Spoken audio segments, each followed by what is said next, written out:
My daughter-in-law dragged me into court, pointing her manicured finger at me and calling me a batshit crazy old man in front of a packed room. She claimed I had lost my mind. She told the judge I was a danger to myself and could not be trusted with my own estate. Her high-priced lawyer stood beside her, smiling with absolute confidence, certain they were about to strip away everything I had built over 40 years. That was until the judge banged his gavel, looked straight at her, and asked a single question. "Are you absolutely sure you want to continue with these accusations under oath?" The courtroom fell dead silent. Moments later, the judge ruled in my favor, and I watched the color completely drain from her pale face. But before I tell you how a 72-year-old retired contractor dismantled their entire lives, let me know where you are watching from in the comments below. Hit like and subscribe if you believe that respecting your elders is a rule, not an option. The glossy brochure hit my solid oak dining table with a sharp, disrespectful slap. I looked down at the bold, elegant lettering that read, "Sunset Meadows Premium Assisted Living." Chloe folded her arms across her chest. She was wearing a silk blouse that cost more than my first truck. "You left the gas stove on again this morning, Desmond," she said, her voice dripping with that fake sugary concern she always used when she was about to say something venomous.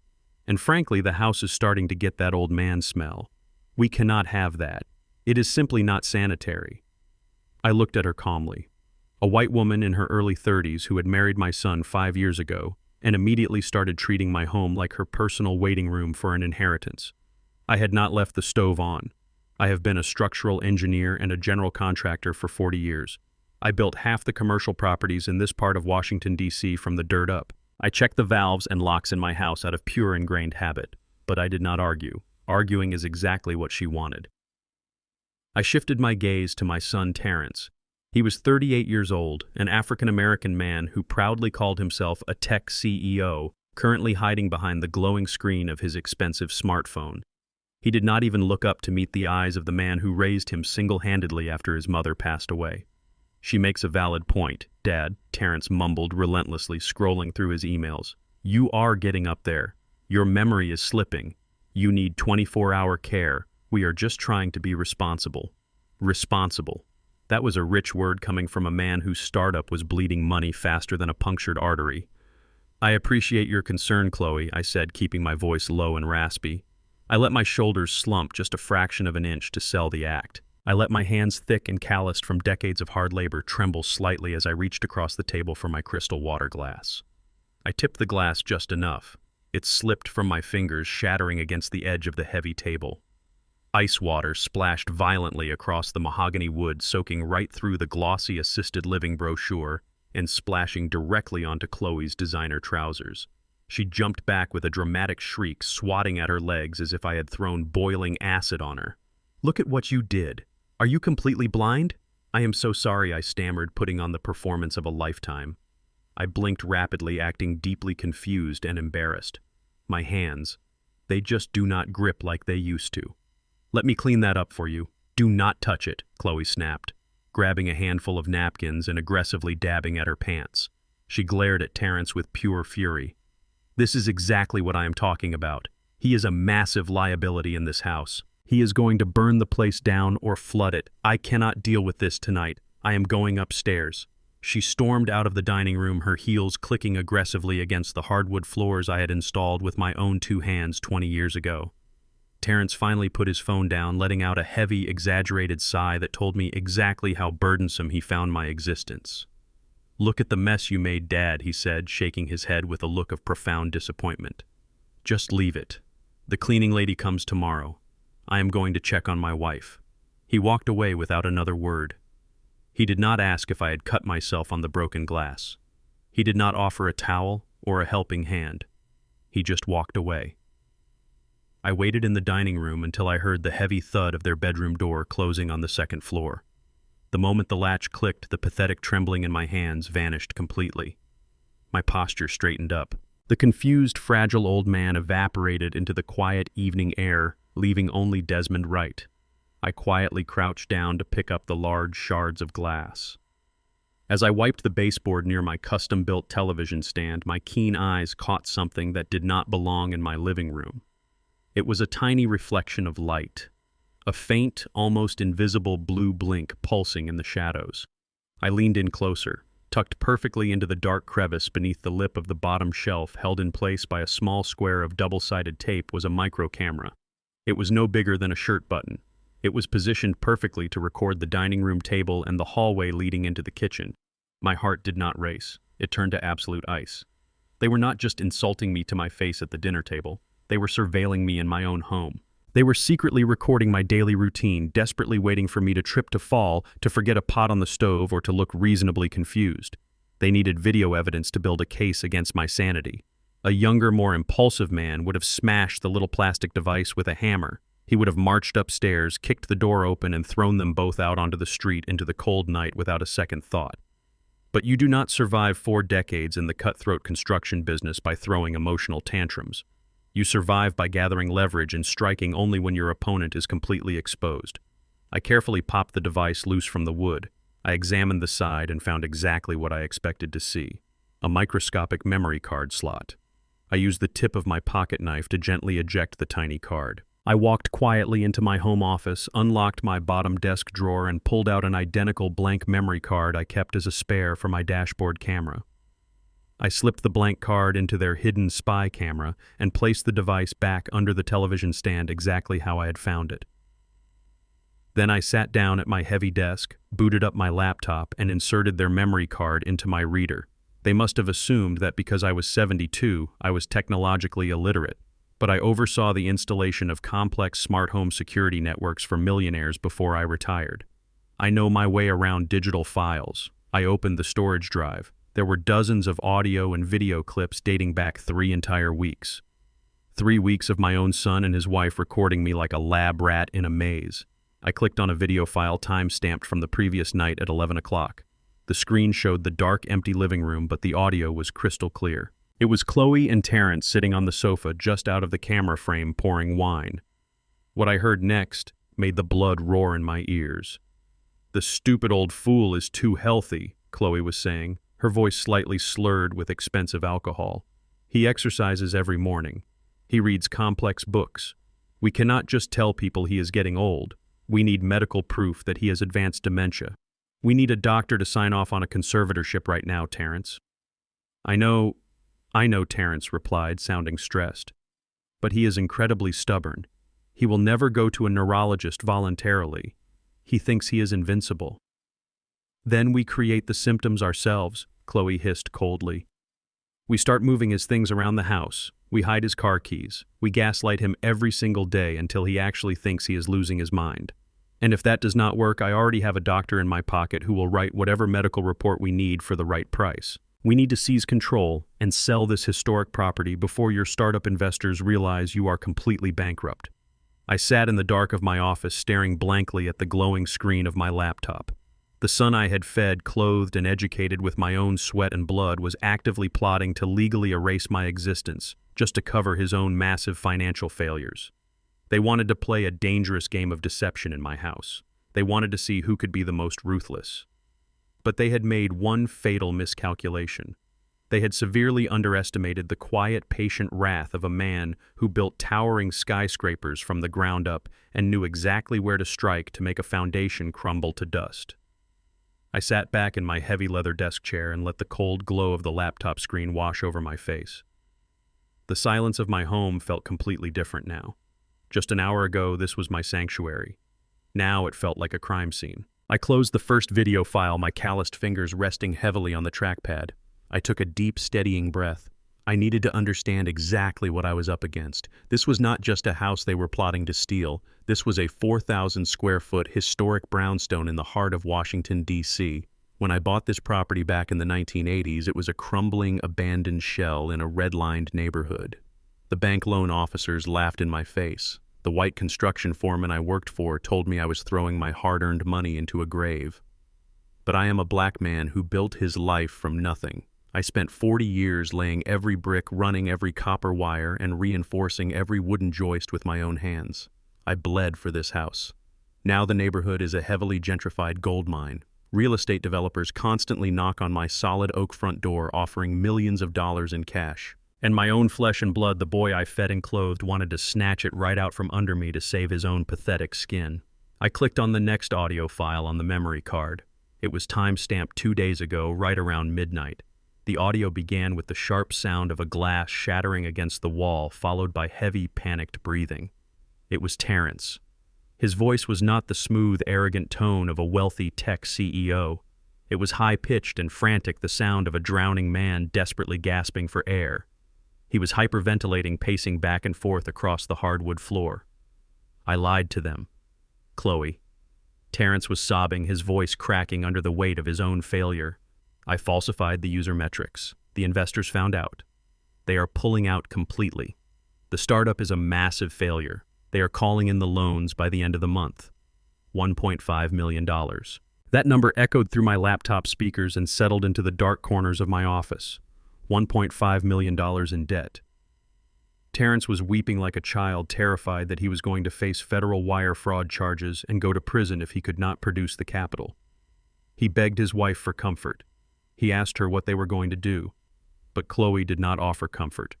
There was no wifely support, just pure, unadulterated venom. "I did not marry a failure, Terrence," she screamed, her voice so sharp it could cut glass. "I did not marry you to live like a pauper. I refuse to be dragged back into poverty. I am not giving up my designer clothes, my luxury cars, or my country club memberships because you were too stupid to run a simple software company." Terrence continued to cry, pleading with her not to leave him. He was completely broken, completely subservient to her rage. He asked her how they could possibly generate $1.5 million in 30 days. Her answer was so cold it made the hair on my arm stand up. "Look around you, you spineless coward," Chloe hissed. "We are sitting inside a gold mine. This house is worth at least $2.5 million on the current market. All we have to do is get rid of the gatekeeper." Terrence hesitated. He asked her what she meant. He reminded her that the house belonged to me, that my name was the only one on the deed. Chloe did not stutter. She told him exactly what to do. "Throw that old man into a mental ward," she commanded. "We need to file for an emergency conservatorship immediately. We strip him of his legal rights, sell the historic house, pay off your massive debt, and keep the rest of the cash for ourselves to start over." "But he is fine," Terrence weakly protested. "My dad is sharp. The judge will see right through it."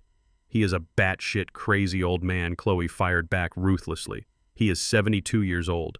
Nobody listens to old black men anyway. If we drug him up enough, he will not even know what day of the week it is. He is not in his right mind. No court in this city will question a successful son making tough medical decisions for his poor, aging father.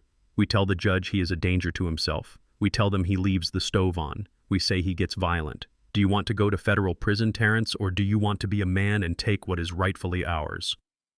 The audio file ended with the sound of Terrence quietly agreeing. He agreed to destroy my life. He agreed to lock me in a psychiatric facility until the day I died, just to cover up his own financial crimes. I sat back in my heavy chair and stared into the darkness of the room. I did not shed a single tear. Tears are for the weak. Tears are for victims who do not know how to fight back. I was not a victim. I was the architect of my own destiny, and I was about to become the architect of their absolute destruction. I realized in that moment where I had gone wrong. I had spoiled Terrence. After his mother died, I wanted him to have everything I never had. I sent him to expensive private schools. I bought him his first luxury car. I paid for his college tuition in full. He never had to mix wet cement in the freezing rain. He never had to carry heavy lumber up 3 flights of stairs. I made his life too easy, and in return he became a weak, entitled man who thought he could simply harvest my bones to feed his own greed. The bond of father and son died right then and there in the cold silence of my office. This was no longer a family matter. This was a war zone. They thought because I walked a little slower, my brain had turned to mush. They thought I was an easy target. But a man who has spent his entire life studying blueprints knows exactly how to spot a weak foundation. Terrence and Chloe had built their arrogant lifestyle on quicksand, and I was going to pull the ground right out from under their expensive shoes. I reached for the heavy leather-bound notepad on my desk. I needed to start drafting a strategy. I needed to contact my financial advisors. I needed to move my liquid assets immediately. But before my pen could even touch the thick paper, my smartphone buzzed violently against the wooden desk. The bright screen illuminated the dark room, casting a harsh white glow over my hands. It was an automated high-priority text message from my primary banking institution.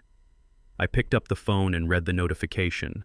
My jaw clenched so tightly that my teeth ached. The message read, "Fraud alert. A withdrawal of $8,500 has just been initiated from your private retirement savings account. Please contact customer service immediately if you did not authorize this transaction." I stared at the screen, my blood turning to pure fire. They were not just planning to steal my home in the near future. Chloe had not waited for the conservatorship. She had somehow bypassed my security protocols. She had gained access to my most private accounts. The robbery had already begun. The morning sun crept through the custom plantation shutters I had installed back in 2006, casting long, sharp shadows across the living room floor. I had not slept a single wink. Instead, I spent the early hours of the morning making a few very quiet, very strategic phone calls. I contacted my private wealth manager to immediately freeze the compromised retirement account and reroute all my remaining liquid assets into a secure, heavily encrypted trust that my son and his greedy wife did not even know existed. They managed to steal $8,500. It was a painful sting, but in the grand scheme of the war we were now fighting, it was just the cost of admission. I let them have that small victory because it made them arrogant, and arrogant people always make fatal mistakes. Right around 10 o'clock, I heard the heavy front door creak open. The sharp, rhythmic clicking of Chloe's expensive heels echoed through the foyer. But she was not alone. There was a heavier, unfamiliar set of footsteps walking beside her. I remained seated in my favorite leather armchair, the newspaper resting in my lap, acting as though I was completely absorbed in the sports section. Chloe marched into the living room with a bright plastic smile plastered across her pale face. "Desmond," she announced in that high-pitched, overly cheerful voice people use when speaking to toddlers or stray dogs, "I brought someone to see you." Stepping out from behind her was a tall, overly groomed white man in a tailored navy blue suit. He carried a sleek leather briefcase and wore a gold watch that caught the morning light. He looked less like a medical professional and more like a high-stakes corporate lawyer. "Desmond, this is Dr. Harrison." Chloe continued, gesturing to the man. "We know you have not been to the clinic in a while, and Terrence and I are just so worried about your health. We arranged for a private concierge wellness check, right here in the comfort of your own home.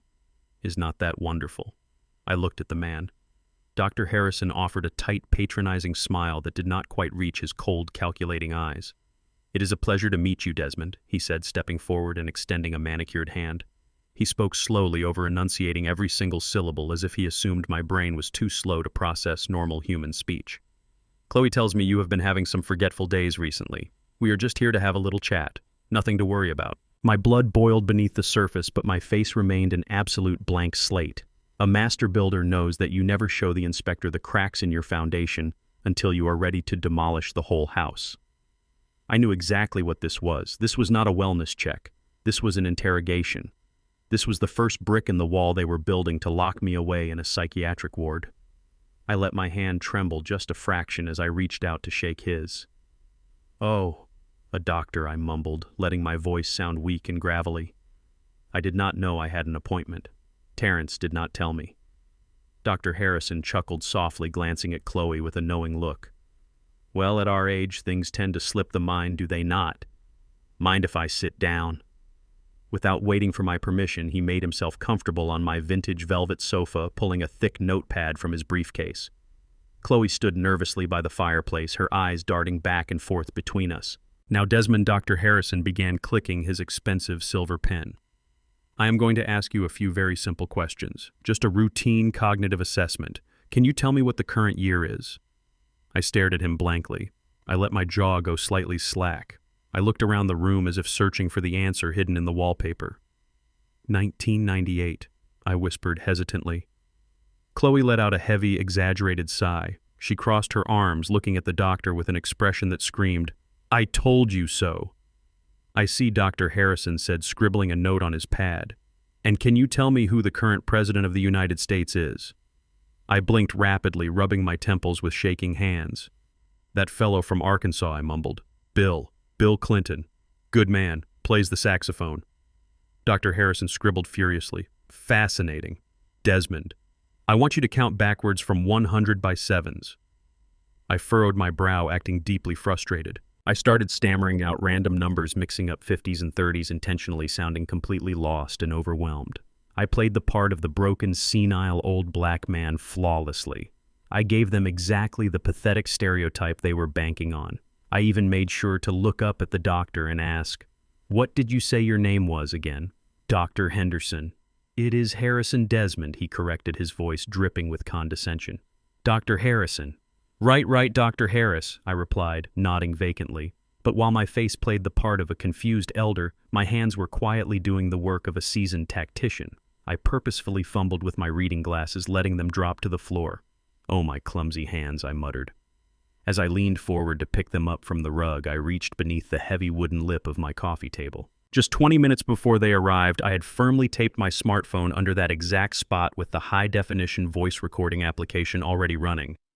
I tapped the screen once to ensure the recording was active, scooped up my glasses, and sat back up, offering a frail, apologetic smile.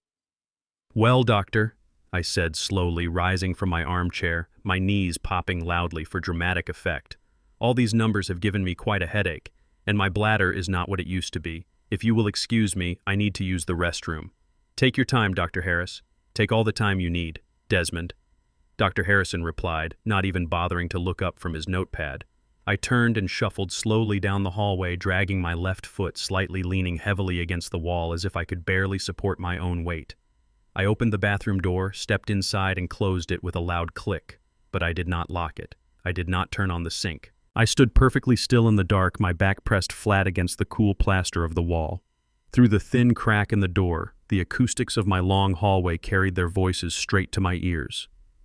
The moment they thought I was out of earshot, the sickening sweet tone evaporated from Chloe's voice. Well, she demanded in a harsh, urgent whisper. Is this enough? Dr. Harrison let out a low whistle. It is worse than you described on the phone, Chloe. The man is completely detached from reality. He does not know what decade he is living in. I can easily write this up as severe late-stage cognitive decline. He is absolutely unfit to manage his own estate or his finances. I heard the distinct heavy rustle of thick paper. It was a sound I knew well from my days paying cash to rough contractors on construction sites. It was the sound of a heavy envelope changing hands. I do not want just a standard evaluation, Chloe hissed, her voice filled with absolute malice. Make the medical record look as bad as possible. I need the emergency conservatorship by next week. The startup creditors are breathing down Terrence's neck. We are out of time. If we do not get control of this house and the bank accounts in 7 days, we are ruined. I heard Dr. Harrison tap his pen against the coffee table. You understand that fast-tracking a medical psychiatric hold carries significant risks, Chloe. The legal board scrutinizes these emergency orders.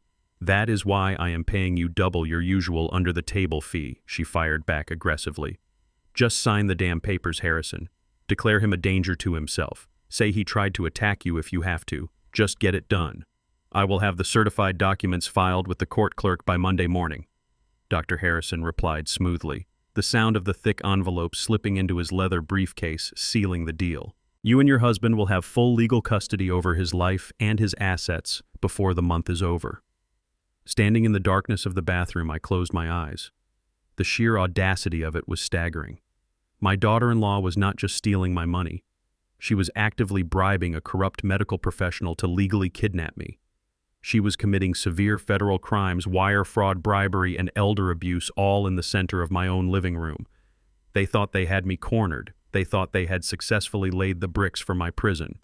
But they did not realize I had just recorded every single word of their dirty transaction. They had handed me the exact sledgehammer I needed to demolish their entire lives. I flushed the toilet, washed my hands, and shuffled back into the living room wearing the same vacant, pathetic smile. I was no longer just a father dealing with a greedy son. I was a man preparing for war, and I was going to make sure that when the dust settled, they would have absolutely nothing left. My daughter-in-law dragged me into court, pointing her manicured finger at me and calling me a batshit crazy old man in front of a packed room. She claimed I had lost my mind. She told the judge I was a danger to myself and could not be trusted with my own estate. Her high-priced lawyer stood beside her, smiling with absolute confidence, certain they were about to strip away everything I had built over 40 years. That was until the judge banged his gavel, looked straight at her, and asked a single question. Are you absolutely sure you want to continue with these accusations under oath? The courtroom fell dead silent. Moments later, the judge ruled in my favor, and I watched the color completely drain from her pale face. But before I tell you how a 72-year-old retired contractor dismantled their entire lives, Let me know where you are watching from in the comments below. Hit like and subscribe if you believe that respecting your elders is a rule, not an option. The heavy rain battered against the historic windows of my brownstone later that afternoon. I was sitting in my kitchen nursing a cup of black coffee, still processing the audio I had recorded of Dr. Harrison selling his medical license to my daughter-in-law for a thick envelope of cash. I was calculating my next move when a frantic, erratic knocking rattled my back door. Not the front door, the heavy oak door in the back alley, the one only family knew how to access. I stood up, my joints stiff but my mind razor sharp. I unlocked the deadbolt and pulled the door open. Standing there in the pouring rain, soaking wet and shivering uncontrollably, was my 18-year-old granddaughter Maya. She was Terrence's daughter from his first marriage. Her mother passed away when she was just a little girl, and I had practically raised her. We spent countless summer afternoons on this very porch eating peach cobbler and building birdhouses out of scrap wood from my job sites. She was the only pure thing left in my bloodline. Grandpa, she sobbed, her voice cracking as she practically fell into my arms. I caught her instantly. The frail, shaking old man routine vanished entirely. I wrapped my large, calloused hands around her shoulders and pulled her out of the cold. I locked the door behind her, grabbed a thick towel from the pantry, and draped it over her trembling shoulders. "Maya, sweet girl, what is going on?" I asked, keeping my voice steady and deep, the voice of the patriarch she had always known. "Why are you crying out in the rain?" She looked up at me, her large brown eyes red and swollen. She searched my face, looking for the madness she had been promised was there. "Chloe told me I was not allowed to come here anymore," Maya choked out, wiping her wet cheeks. "She packed my bags this morning and told me I am moving into the campus dorms early. She said you are not safe to be around anymore." I felt a muscle twitch in my jaw. Not safe. What exactly did she tell you, Maya? Maya took a trembling breath and sat down at the kitchen island. "She told me your mind is completely gone. She sat me down last night and said you have been having severe paranoid delusions. She looked me dead in the eye and swore to God that yesterday you pulled a kitchen knife on my dad. She said you cornered him by the refrigerator screaming that he was a stranger trying to rob you. She told me you are violent, unpredictable, and that she is filing emergency paperwork to have you locked in a psychiatric facility before you end up killing somebody." The sheer magnitude of the lie hit me like a physical blow to the chest. It was not enough for Chloe to steal my home and strip me of my freedom. She was actively trying to destroy the only genuine relationship I had left in this world. She was trying to make my own granddaughter terrified of me. She painted me as a violent, deranged monster. In America, painting a large 72-year-old black man as violent and unpredictable is a death sentence. It is the kind of lie that gets the police called. It is the kind of lie that gets people killed. I pulled up a chair and sat directly across from her. I looked deep into her eyes. "Maya, do you believe her? Do you think I am losing my mind? Do you think I would ever under any circumstances raise a weapon against my own son?" Maya fiercely shook her head, fresh tears spilling down her face. "No, absolutely not. I know you, Grandpa. You are the smartest, most patient man I have ever known. I know Chloe is a liar. I see how she looks at you. I hear how she talks to my dad when they think my bedroom door is closed. I know they are broke. I know Dad's company is failing. I know she is desperate for money." A wave of immense pride washed over me. Terrence had turned out weak, but Maya had inherited my spine. She had inherited my eyes. I pretended to agree with her. Maya continued, her voice dropping into a conspiratorial whisper. I packed my bags like a good, obedient daughter. But when Chloe went to the master bathroom to get ready for her luxury spa appointment, I slipped into her home office. I knew she was hiding something. She has been locking that door for weeks. She always leaves her keys in her designer purse, so I took them. Maya reached deep into the front pocket of her soaked denim jacket. Her hand trembled as she pulled out a sleek silver USB flash drive. She placed it gently on the marble counter between us. "It was plugged into the back of her desktop computer," Maya whispered. There was a sticky note on the monitor that said urgent legal processing. I did not have time to look at the files. I just yanked it out and ran out the back door. I came straight here. "Grandpa, I think they are trying to steal the house." I stared at the small silver drive. It looked so harmless, yet I knew it contained the blueprints to my absolute destruction. I looked at the brave, soaking wet 18-year-old girl sitting in my kitchen. She had risked everything to warn me. If Chloe found out she had stolen this, she would make Maya's life a living hell. You did a very brave thing today, Maya, I said, placing my heavy hand over hers. You showed true loyalty. And I promise you I will never let that woman or your father lay a single hand on your future. But right now I need you to be strong. I need to see exactly what kind of poison they are brewing. I stood up and led her into my home office. The room was dark, lit only by the green glow of my desk lamp. I booted up my encrypted laptop. My heart beat with a slow, steady rhythm, the rhythm of a soldier preparing for a long battle. I took the silver USB drive from Maya and inserted it into the port. A folder popped up on the screen. It was labeled DW Estate Transfer. I clicked on the folder. Inside were dozens of scanned PDF documents banking routing numbers and property appraisals. But there was one file that caught my immediate attention. It was titled, Emergency Power of Attorney Final. I double-clicked the file. A high-resolution scanned document filled my screen. It was a legally binding power of attorney form. The text explicitly granted Terrence and Chloe complete unchecked authority over my medical decisions, my bank accounts, my retirement funds, and my real estate properties.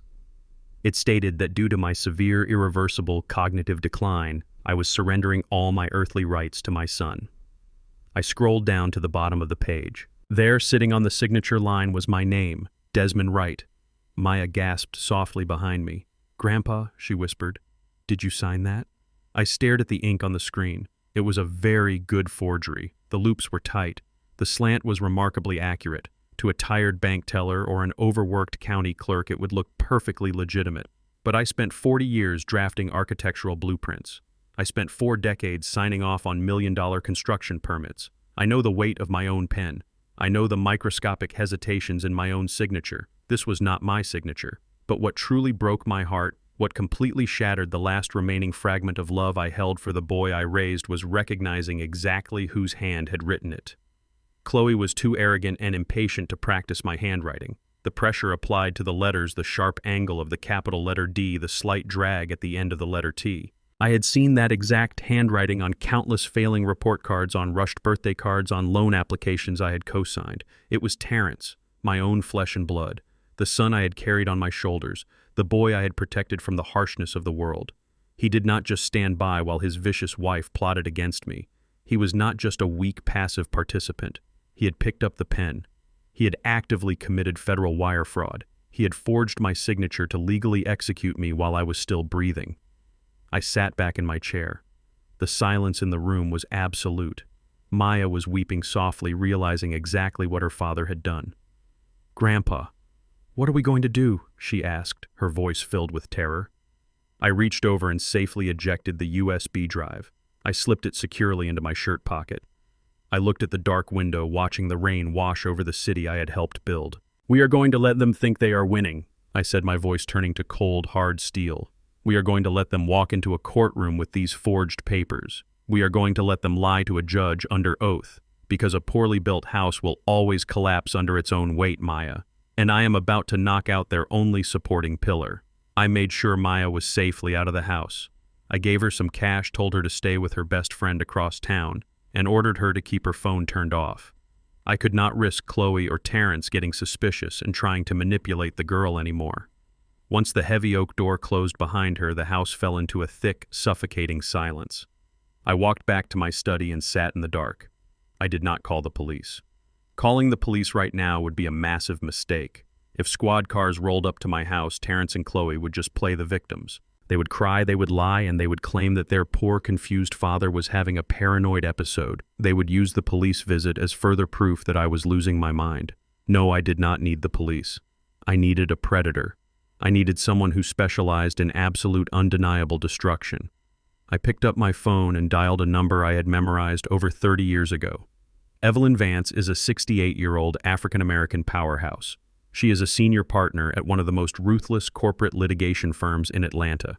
Back in the 1990s, when the city was actively trying to box black contractors out of lucrative commercial development deals, Evelyn was the shark I hired to tear their discriminatory contracts to shreds. She does not practice family law. She practices corporate warfare. But what my son and his wife were planning was no longer a family matter. This was a hostile takeover, and I needed my best soldier. The phone rang twice before her sharp, commanding voice came through the speaker. "Desmond Wright," she said, sounding pleasantly surprised. "It has been a long time. To what do I owe the pleasure of this call?" "I need a demolition job, Evelyn," I said, my voice completely stripped of any warmth. "Someone poured a bad foundation on my property and I need to bring the whole structure down on their heads." Evelyn's tone instantly shifted from friendly to strictly professional. She knew me too well. She knew I never spoke like that unless the situation was dire. "Tell me exactly what we are looking at, Desmond." I spent the next 20 minutes explaining everything. I told her about Chloe's sudden interest in my health. I told her about the hidden camera I found under the television. I told her about the audio recordings of my son planning to lock me in a psychiatric facility to pay off his massive startup debts. And finally, I told her about the silver USB drive Maya had stolen, the one containing a forged power of attorney, with my signature perfectly faked by my own son. There was a long, heavy silence on the other end of the line. I could hear the faint clicking of Evelyn's manicured fingernails tapping against her mahogany desk. "Send me those files right now," she ordered. "Every single one of them. Use the encrypted email server I set up for you years ago." I opened my laptop, attached the scanned PDF of the forged power of attorney, and sent it to her private server. I sat in the dark, listening to the grandfather clock ticking in the hallway, waiting for her verdict. 10 minutes later, my phone buzzed. "Desmond," Evelyn said, her voice dropping to a dangerous, icy whisper. "The situation is actually much worse for them than you think. This is not just a fake piece of paper. This is a one-way ticket to a federal penitentiary." "What do you mean?" I asked. "Look at the metadata on the file you just sent me," she explained. "Terrence did not just print this out and keep it in a drawer. The digital footprint shows that he scanned this forged document and emailed it to a commercial real estate broker, likely to prove he has the legal authority to list your historic brownstone on the market." I felt a cold knot form in my stomach. He is trying to secure a buyer before I am even out of the house. "Exactly," Evelyn continued. "But here is the beautiful part, Desmond.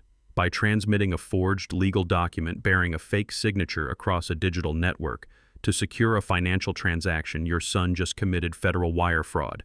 That is not a local misdemeanor. That is a felony investigated by the FBI. It carries a maximum sentence of 20 years in federal prison." The weight of her words settled heavily on my shoulders. My only son. The boy I had taught to ride a bicycle. The boy I had protected from the world. He had crossed a line from which he could never, ever return. A small, weak part of me wanted to march upstairs, kick his bedroom door open, throw the forged document in his face, and demand that he leave my house immediately. I wanted to give him a chance to run away before he destroyed his life completely. But then I remembered the audio recording. I remembered him agreeing with his vicious wife that I was just a batshit crazy old man who needed to be heavily medicated and locked away so they could maintain their luxury lifestyle. My sympathy vanished, replaced by cold, calculated resolve. "I will call the authorities right now," I said, my voice hardening. "I will hand over the USB drive." "No," Evelyn snapped sharply. "You will do absolutely nothing of the sort." I frowned in the darkness. "Why not? We have the proof. Because if you confront them now, they will backtrack," she explained, her voice full of brilliant, terrifying strategy. "If you show your hand today, Terrence will claim it was a desperate mistake. He will say he was stressed. Chloe will cry and play the victim. They might even convince a soft-hearted prosecutor to give them a plea deal for probation. We do not want them getting a slap on the wrist, Desmond. We want them completely annihilated." "So what is the play?" I asked, leaning forward in my chair. "We play the quiet game," Evelyn said smoothly. "We let them build their glass house. We let them file that emergency conservatorship petition with the probate court. We let Chloe stand up in front of a judge, raise her right hand, and swear under penalty of perjury that you are violent and insane. We let Terrence submit that forged power of attorney as official evidence in a court of law." I smiled in the dark, finally understanding the sheer brilliance of her plan. If they submit the fake document to the judge, it becomes perjury and defrauding the court. "Exactly," Evelyn said, and I could practically hear the predatory grin on her face. "We let them walk right into the courtroom thinking they have already won.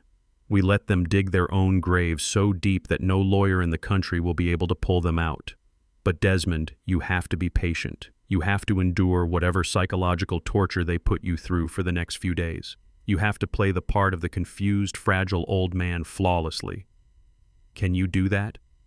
I have been pouring concrete and bending steel since before they were born, I replied quietly. I know how to endure.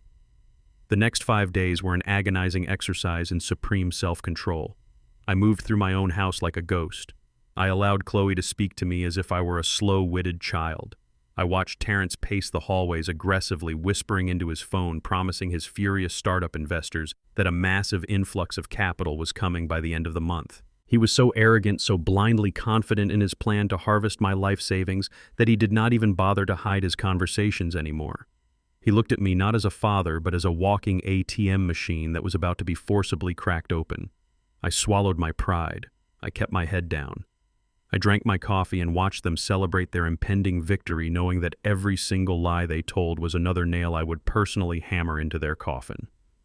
The breaking point finally arrived on a Thursday morning. I was sitting in my armchair reading the morning paper when a sharp, authoritative knock echoed through the front hallway. I did not move. I waited for Chloe to answer it. I heard the heavy door swing open. A deep voice asked to speak to Desmond Wright. Chloe, trying to hide the triumphant glee in her voice, called out for me to come to the door. I shuffled slowly into the foyer, leaning heavily on the wall. Standing on my porch was a man in a cheap gray suit. He looked at me with a mixture of boredom and pity. "Desmond Wright?" he asked. I nodded slowly, putting on my best confused expression. The man thrust a thick, heavy manila envelope against my chest. "You have been served," he said flatly, turning around and walking quickly down the driveway. I stood in the foyer holding the heavy package. I did not need to open it to know what was inside. It was a formal emergency court summons. Chloe and Terrence had officially filed the petition for a permanent conservatorship. The legal machinery had been set into motion. They were demanding that the state strip away my basic human rights, seize my bank accounts, and grant them full legal authority to sell my historic property. I looked up at the top of the sweeping wooden staircase.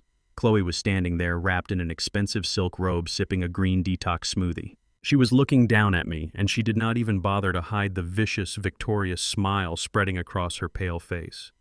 "It is for your own good, Desmond," she said softly, her voice dripping with fake sympathy. "You just cannot take care of yourself anymore. You are a danger to us and to yourself. Do not worry. The judge will make sure you are put somewhere nice and safe." I looked up at the woman who was trying to bury me alive. I let my hands shake as I held the court documents. I looked down at the floor, playing the part of a defeated, terrified old man. But inside, my blood was singing. The trap was officially set. They had committed their lies to the official legal record. They had locked themselves inside the building, and they had absolutely no idea that I was standing outside with the matches. The crisp morning air usually brought me peace, but today I could feel the storm brewing before the clouds even gathered. I was standing in my kitchen, pouring a fresh cup of dark roast coffee in my favorite ceramic mug. I had spent the last 40 years building a life of quiet respect in this historic neighborhood. I knew the mailman, I knew the local grocer, I knew Mrs. Jenkins across the street who always watered her hydrangeas at 8 in the morning. I was a pillar of this community. And Chloe knew exactly how much my reputation meant to me. That is why she chose to bring the circus directly to my front lawn. The heavy, aggressive thud of car doors slamming shut echoed through the street. I looked through the front window and saw 2 blue and white police cruisers parked haphazardly against my curb. The flashing lights painted the front of my brownstone in harsh, rhythmic strokes of red and blue. Stepping out from behind the lead officer was my daughter-in-law. Chloe was dressed like she was attending a high-society brunch, wearing a perfectly tailored beige trench coat, oversized designer sunglasses, and pristine white Gucci loafers. In her manicured hand, she gripped a thick stack of legal papers. She marched up my walkway with the supreme, terrifying confidence of a woman who believed she had just won the war. I took a slow sip of my coffee. The trap was moving right toward my front door. I unlocked the deadbolt and stepped out onto the porch before they could even knock. Chloe stopped at the bottom of the steps, flanked by 2 large police officers. Mrs. Jenkins and several other neighbors had already stepped out onto their porches, watching the spectacle with wide eyes. Chloe saw the audience and immediately turned on the theatrical performance she had been rehearsing.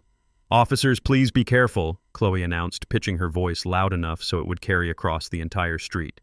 "He is highly unpredictable. His dementia has made him aggressive. He does not even recognize his own family most days." The taller of the 2 officers stepped forward. He looked uncomfortable, his hand resting cautiously near his utility belt. "Mr. Wright," he said firmly, "we are here to execute a court-mandated psychiatric evaluation order. Your family has filed emergency paperwork stating that you are a danger to yourself and others. We need you to come with us to the hospital right now." I looked at the officer, then at Chloe. Her sunglasses hid her eyes, but her lips were curled into a smug, victorious smirk. She wanted to humiliate me. She wanted my neighbors, the people I had known for decades, to watch me get escorted away in the back of a police cruiser like a raving lunatic. She wanted to strip away my dignity so completely that no one would ever question her authority over my estate. But Evelyn had warned me this might happen. My lawyer told me to let Chloe hang herself with her own rope. I just needed to give her a little push. I let my shoulders slump forward. I widened my eyes, making them look panicked and thoroughly confused. I began to tremble, letting the hot coffee in my mug slosh precariously near the brim. "What are you talking about?" I stammered, my voice cracking perfectly. "This is my house. I built this house. Who are you people? Why are you on my lawn?" Chloe let out a loud, dramatic sigh for the neighbors to hear. "Look at him, officers. It is completely pathetic. He is completely lost. Desmond," she cooed, taking a step up the porch, speaking to me as if I were a stray rabid dog. "We are just trying to help you. You are sick. You are not safe here anymore. You need to be locked away where professionals can watch you." She took another step up, invading my personal space. She reached out to grab my arm, her sharp fingernails digging into my jacket.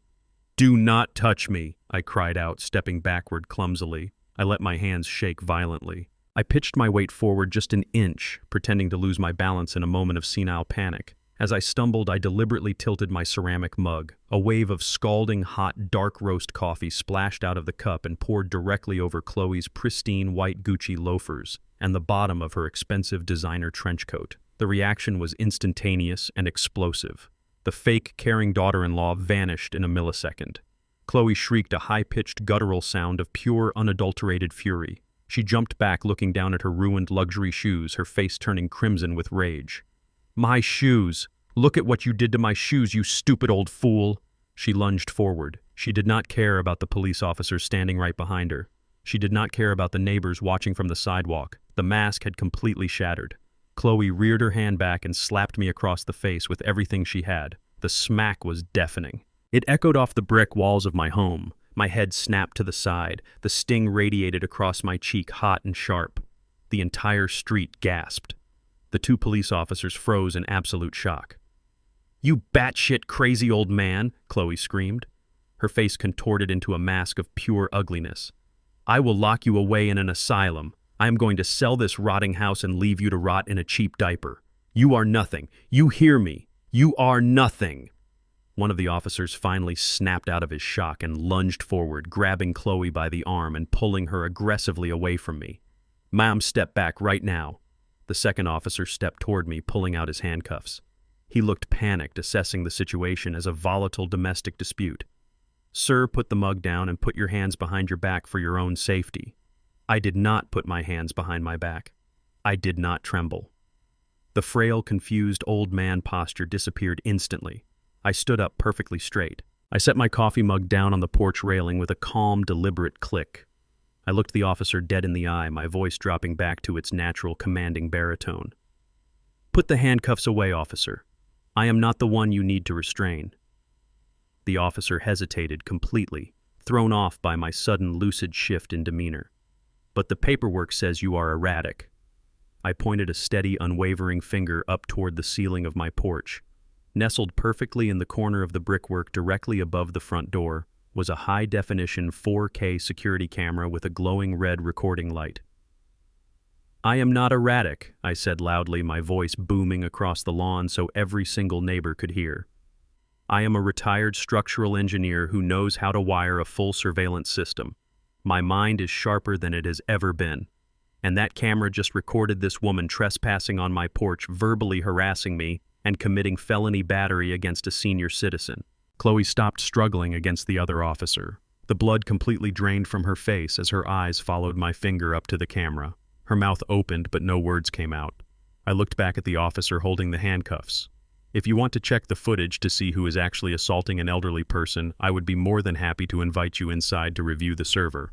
Otherwise, I suggest you take this violent, hysterical woman off my property before I press criminal charges for elder abuse." The officers exchanged a nervous, loaded look. They realized instantly that they had been played. They had been used as pawns by a greedy woman trying to intimidate her father-in-law. The officer holding Chloe let go of her arm, looking at her with absolute disgust.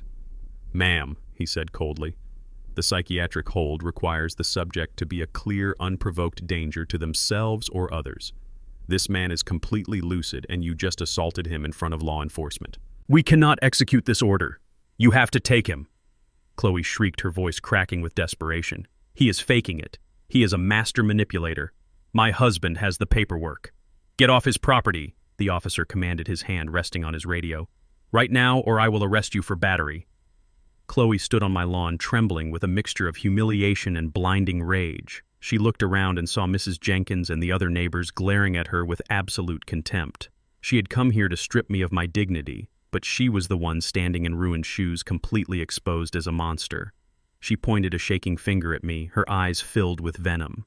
"You think you are so smart?" she hissed, her voice dropping to a dark, venomous whisper. "You think a camera is going to save you?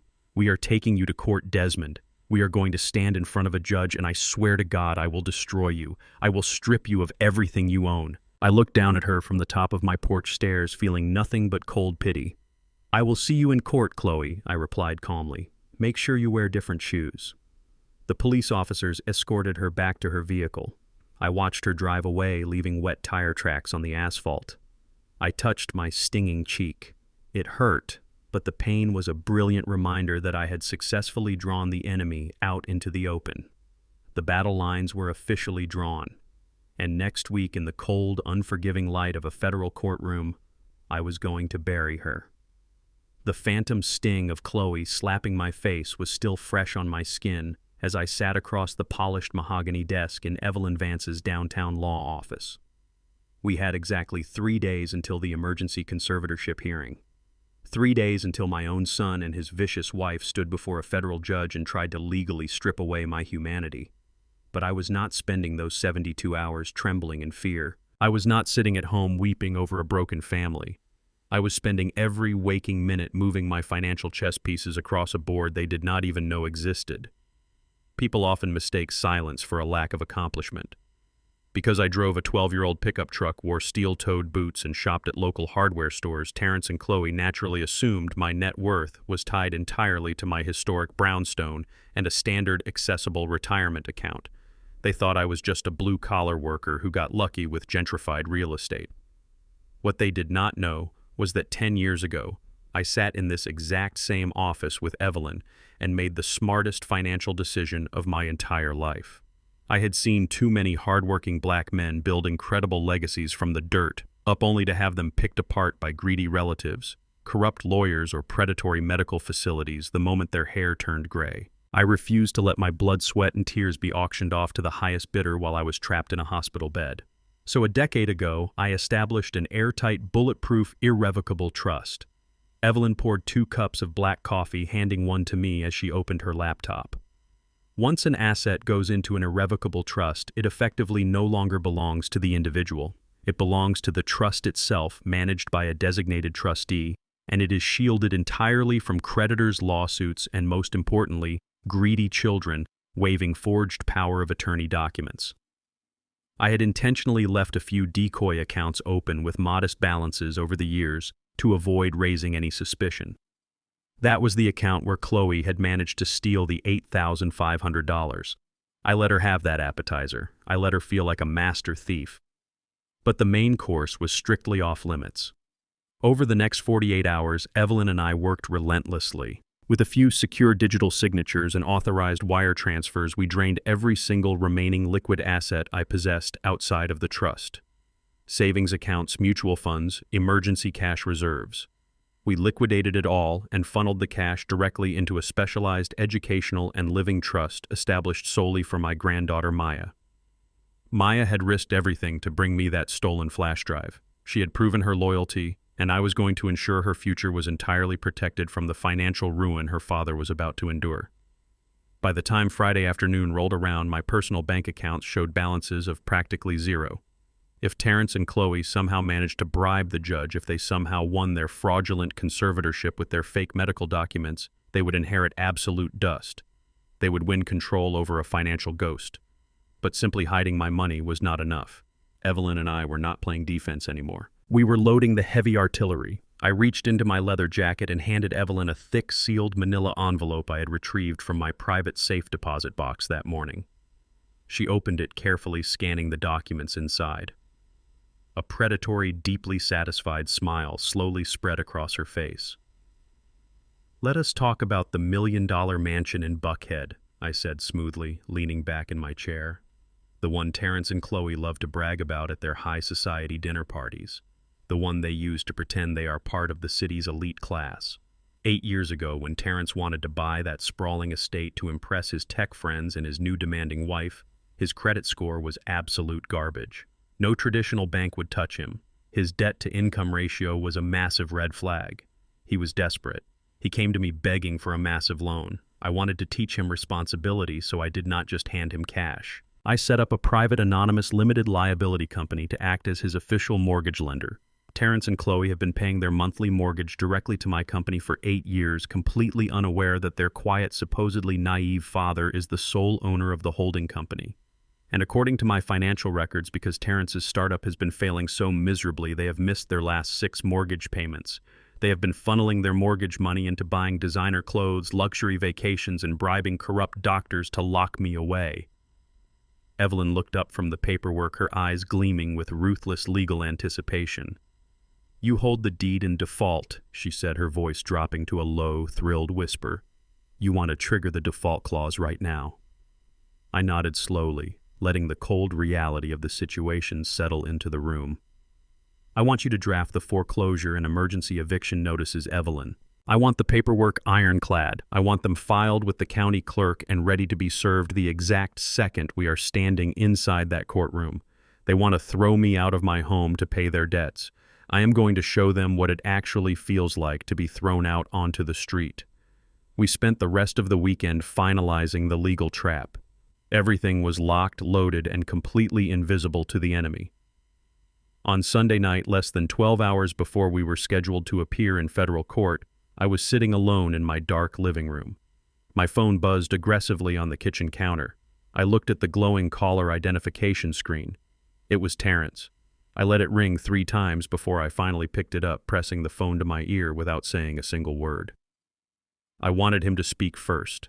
I wanted to hear exactly what kind of lie he had prepared for the eve of his ultimate betrayal.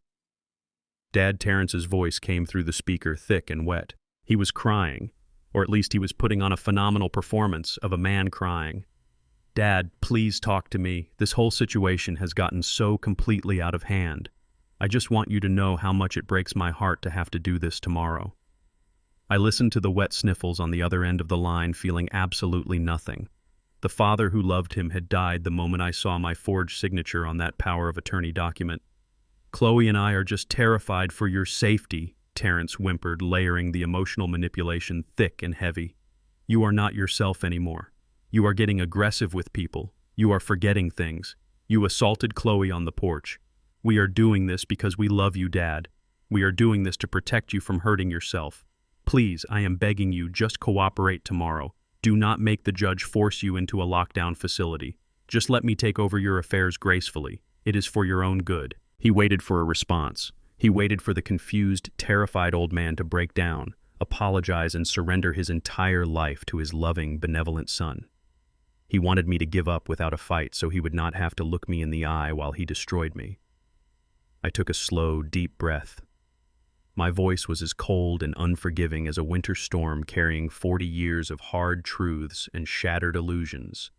"I will see you in court, Terrence." I hung up the phone and turned it off. The game was officially over. Tomorrow, the execution would begin. The heavy oak doors of the Atlanta Federal Courthouse closed behind me with a loud, final thud. Inside courtroom number 4, the air was cold and sterile, smelling faintly of lemon polish and old paper. I walked down the center aisle with my head held high, my posture perfectly straight. I wore the dark charcoal suit I had tailored 10 years ago. Beside me walked Evelyn Vance wearing a striking crimson blazer. She moved with the quiet, lethal grace of a predator who had already cornered its prey. We took our seats at the defense table. Across the aisle, sitting at the petitioner table, were my son Terrence and his wife Chloe. They had clearly spent hours preparing their visual performance for the judge. Terrence wore a plain, inexpensive navy suit. He slumped in his chair, rubbing his face repeatedly to project the image of a deeply exhausted, heartbroken son. Chloe had completely abandoned her usual flashy designer wardrobe. She wore a modest, pale blue dress that covered her collarbones. Her hair was pulled back plainly, and she wore virtually no makeup, intentionally making herself look pale, fragile, and emotionally drained. Beside them stood their attorney, a slick, sharp-featured man named Bradley Thorne. He wore a custom-tailored suit and a smile of absolute arrogant certainty. He looked at Evelyn and me with mild amusement, as if we were nothing more than a minor speed bump on his path to a massive payday. The bailiff announced the arrival of Judge Arthur Mitchell. He was a stern, older white man with thick silver hair and a reputation for having zero tolerance for nonsense in his courtroom. He sat down heavily behind the elevated wooden bench, adjusted his reading glasses, and stared down at the petition files before him with a deeply serious expression. Counselor Thorne stood up to deliver his opening statement. He walked slowly toward the center of the room, using his hands to paint a tragic, heartbreaking picture for the judge. "Your Honor," Thorne began, his voice dripping with practiced sorrow, "we are here today to perform an act of mercy. The man sitting across from me, Desmond Wright, was once a pillar of this community. He was a brilliant contractor and a dedicated father. But time is a cruel thief, Your Honor. The man who built those buildings is no longer there. His mind has been entirely ravaged by severe, rapid cognitive decline. He is no longer capable of making rational decisions. He is no longer capable of caring for his own basic human needs. We are asking this court to grant full permanent conservatorship to his son Terrence so that this family can finally place Mr. Wright in a secure medical facility where he can no longer be a danger to himself or to the innocent people around him." I sat perfectly still, my face a mask of stone. I did not react. I did not shake my head. I let Thorne fill the quiet courtroom with his disgusting lies. Thorne called his first and primary witness to the stand. Chloe stood up slowly, clutching a small white tissue in her trembling hands. She walked to the witness box, placed her left hand on the Bible, raised her right hand, and swore an oath before God and the judge to tell the whole truth. She sat down looking small and terrified, playing the role of the victimized daughter-in-law to absolute perfection. "Mrs. Wright," Thorne asked gently, "can you please describe to the court what it has been like living with your father-in-law over these past few months?" Chloe brought the tissue to her eyes, letting out a soft, rehearsed sob. "It has been an absolute nightmare," she whispered, her voice cracking beautifully. "We have tried so hard to take care of him. We love him so much. But he is completely losing his grip on reality. Can you give the court some specific examples?" Thorne prompted. Chloe nodded, looking up at Judge Mitchell with wide, tear-filled eyes. "He forgets to turn off the gas stove almost every single day. My husband and I wake up in the middle of the night terrified that the historic house is going to explode and kill us all. He wanders the hallways at 3 a.m. carrying heavy metal tools from his old construction days. He mutters to himself. He does not know what year it is. He cannot even manage his own basic personal hygiene anymore. He refuses to bathe. It breaks my heart to see a once proud man reduced to this state, but he is completely incapable of taking care of himself." I felt a muscle twitch in my jaw. Of all the lies she had told attacking my personal dignity, claiming that a proud black man who ironed his shirts and polished his shoes every Sunday was wandering around filthy and unwashed was the most infuriating. But I felt Evelyn place a calm, reassuring hand on my wrist under the table. "Let her dig the hole," Desmond, Evelyn whispered so quietly that only I could hear. "Let her dig it as deep as she possibly can." And then Thorne guided Chloe to the grand finale of her performance. "Mrs. Wright," he said softly, "can you tell the court about the incident that occurred last week on the front porch of the residence? The incident that forced you and your husband to seek emergency legal intervention." Chloe let out a loud, dramatic gasp. She covered her mouth with her trembling hands, letting a few genuine tears squeeze out of her eyes. She was an incredible actress. "I was just trying to help him," Chloe cried out, her voice echoing off the high ceiling of the courtroom. "We had arranged for a private medical professional to come check his vitals because we were so worried. When I approached him on the porch to gently guide him inside, he just completely snapped. His eyes went totally blank. He became a different person. He threw a mug of boiling hot coffee directly at my legs. And when I screamed in pain, he lunged at me. She paused, looking directly at Judge Mitchell to ensure she had his full sympathy. He was like a wild animal. "Your Honor," Chloe sobbed hysterically. "He threatened me. He called me terrible names. He is a batshit crazy old man, and if the police had not arrived when they did, I genuinely believe he would have killed me right there on the front porch. He has lost his mind. He absolutely cannot be trusted." The courtroom erupted into a low, scandalous murmur. The gallery of spectators whispered among themselves in shock. Judge Mitchell banged his wooden gavel twice, demanding order in the court. His face was deeply lined with concern. He looked down at me from his elevated bench, his eyes filled with the exact kind of pity you give to a rabid dog that needs to be put down. Chloe wiped her tears, her chest heaving with fake, traumatic sobs. She looked absolutely exhausted, like a woman who had fought a long, terrifying battle and was finally seeking refuge in the arms of the justice system. "No further questions for this witness, Your Honor," Thorne said, turning his back to the judge and walking toward his table. As Thorne sat down next to Terrence, he could not hide the deeply arrogant, victorious smile spreading across his face. He leaned over and patted Terrence on the shoulder. Terrence looked at Chloe in the witness box and offered her a small, reassuring nod. They believed it was over. They believed they had completely destroyed my credibility. They had successfully painted the picture of a dangerous, filthy, insane old man who needed to be locked in a cage and stripped of his constitutional rights. In their minds, the multi-million-dollar historic brownstone was already sold. The massive startup debts were already paid. The victory was 100% guaranteed. They had no idea that their entire performance was nothing more than the opening act of their own funeral. Chloe was not just giving testimony. She was putting on a masterclass in manipulation.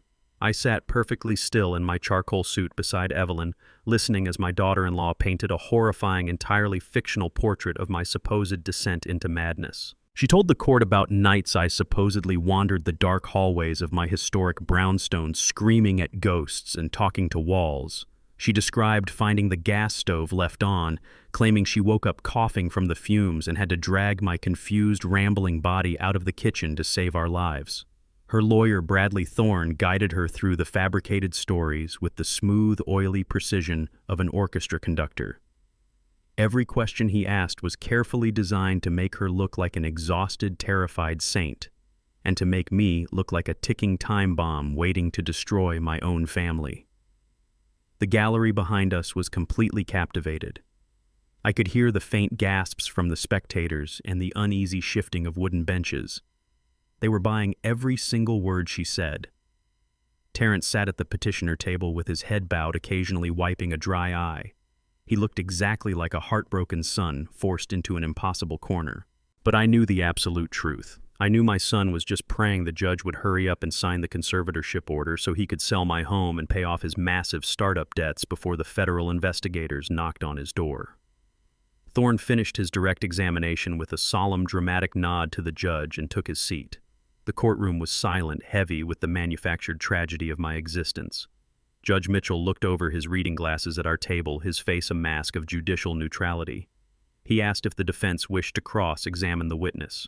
Evelyn Vance stood up slowly. She buttoned her striking crimson blazer, taking her time, letting the silence stretch out and make Chloe sweat just a little bit.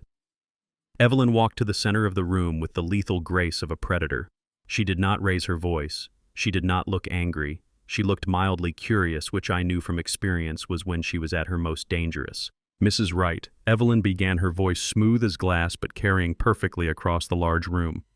"You have testified that my client is violently unstable, deeply confused, and entirely incapable of managing his own life or his substantial estate. You have sworn under oath that he is a severe danger to you and your husband." Chloe lifted her chin, her confidence fully restored now that she was the center of attention again. "Yes," Chloe answered, putting a slight theatrical tremble in her voice. "That is exactly what I am saying. It has been a living nightmare. We are absolutely terrified of him." Evelyn paced slowly in front of the witness box, the click of her heels echoing sharply. "So terrified that you felt the only solution was to completely strip this man of his basic human rights. You want this court to believe that Desmond Wright, a man who safely and successfully managed million-dollar commercial construction sites across this city for 40 years, cannot even remember to turn off a kitchen stove." Chloe leaned forward, Her mask of the fragile victim was starting to slip just a fraction of an inch as her natural ugly arrogance flared up. She hated being questioned. She hated being challenged by a confident black woman. "I do not care what he built 40 years ago," Chloe snapped, her voice rising in pitch and losing its fake sweetness. "I care about what he is doing right now in my house." Evelyn stopped pacing. She turned on her heel and looked Chloe dead in the eyes. "In your house. Let the official record reflect that the property in question is owned solely and entirely by Desmond Wright. But moving on, you claim he assaulted you. You claim he is entirely detached from reality. I am giving you one final opportunity to clarify your statements for the court, Mrs. Wright.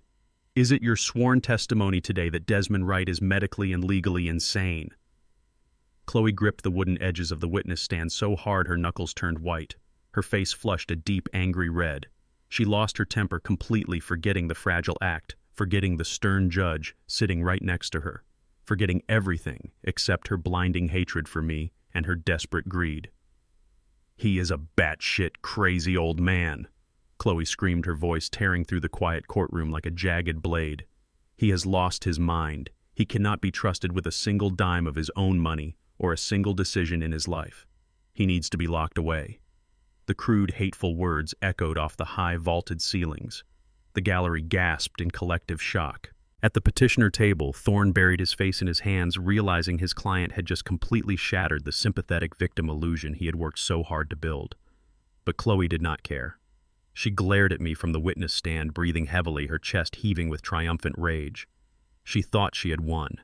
She thought that shouting me down and embarrassing me in a federal courtroom was the final nail in my coffin. She thought she had established absolute dominance. Then came the sound that stopped her heart. A single incredibly sharp crack of a wooden gavel. Bang! Judge Mitchell leaned far forward over his elevated wooden bench. The stern, patient demeanor he had maintained throughout the entire morning had completely vanished. His jaw was set like granite. His eyes were narrowed into cold, sharp slits. The courtroom fell so incredibly silent you could hear the subtle hum of the air conditioning vents. Judge Mitchell did not look at the defense lawyer. He did not look at my son Terrence. He locked his furious, unforgiving gaze directly onto Chloe's pale face. "Mrs. Wright," the judge said, his voice rumbling through the room like distant thunder. "Are you absolutely sure you want to continue with these accusations under oath?" The question hung in the air, heavy and lethal. Chloe froze instantly. The aggressive, arrogant fire in her eyes flickered and died out in a fraction of a second. She looked around the room in pure, unadulterated confusion. She looked over at her expensive lawyer, but Thorne was staring down at his legal pad, his smug confidence entirely evaporated. He would not even make eye contact with her. "What do you mean?" Chloe stammered, her voice shrinking back down to a pathetic whisper. "I am telling the truth." Judge Mitchell did not blink. He did not break eye contact with her for a single second. "You are under oath in a federal court of law," he continued, his tone absolutely ruthless. "Perjury is not a minor mistake. It is not a slap on the wrist, it is a felony. Defrauding this court in an attempt to seize an elderly citizen's estate is a severe punishable crime. I have read the preliminary filings submitted to my chambers this morning. I will ask you one last time, and I strongly suggest you think about your answer. Do you stand by the claim that this man is incompetent and violently unstable?" Chloe swallowed hard. The color completely drained from her face. She looked like a ghost standing trapped in the witness box. Her arrogance was replaced by the terrifying realization that the ground beneath her was giving way. But she was in too deep. She had already bet her entire life on this lie. She managed a weak, trembling nod. "Yes, Your Honor." Judge Mitchell leaned back in his heavy leather chair. He let out a long, heavy breath that sounded a lot like profound disappointment.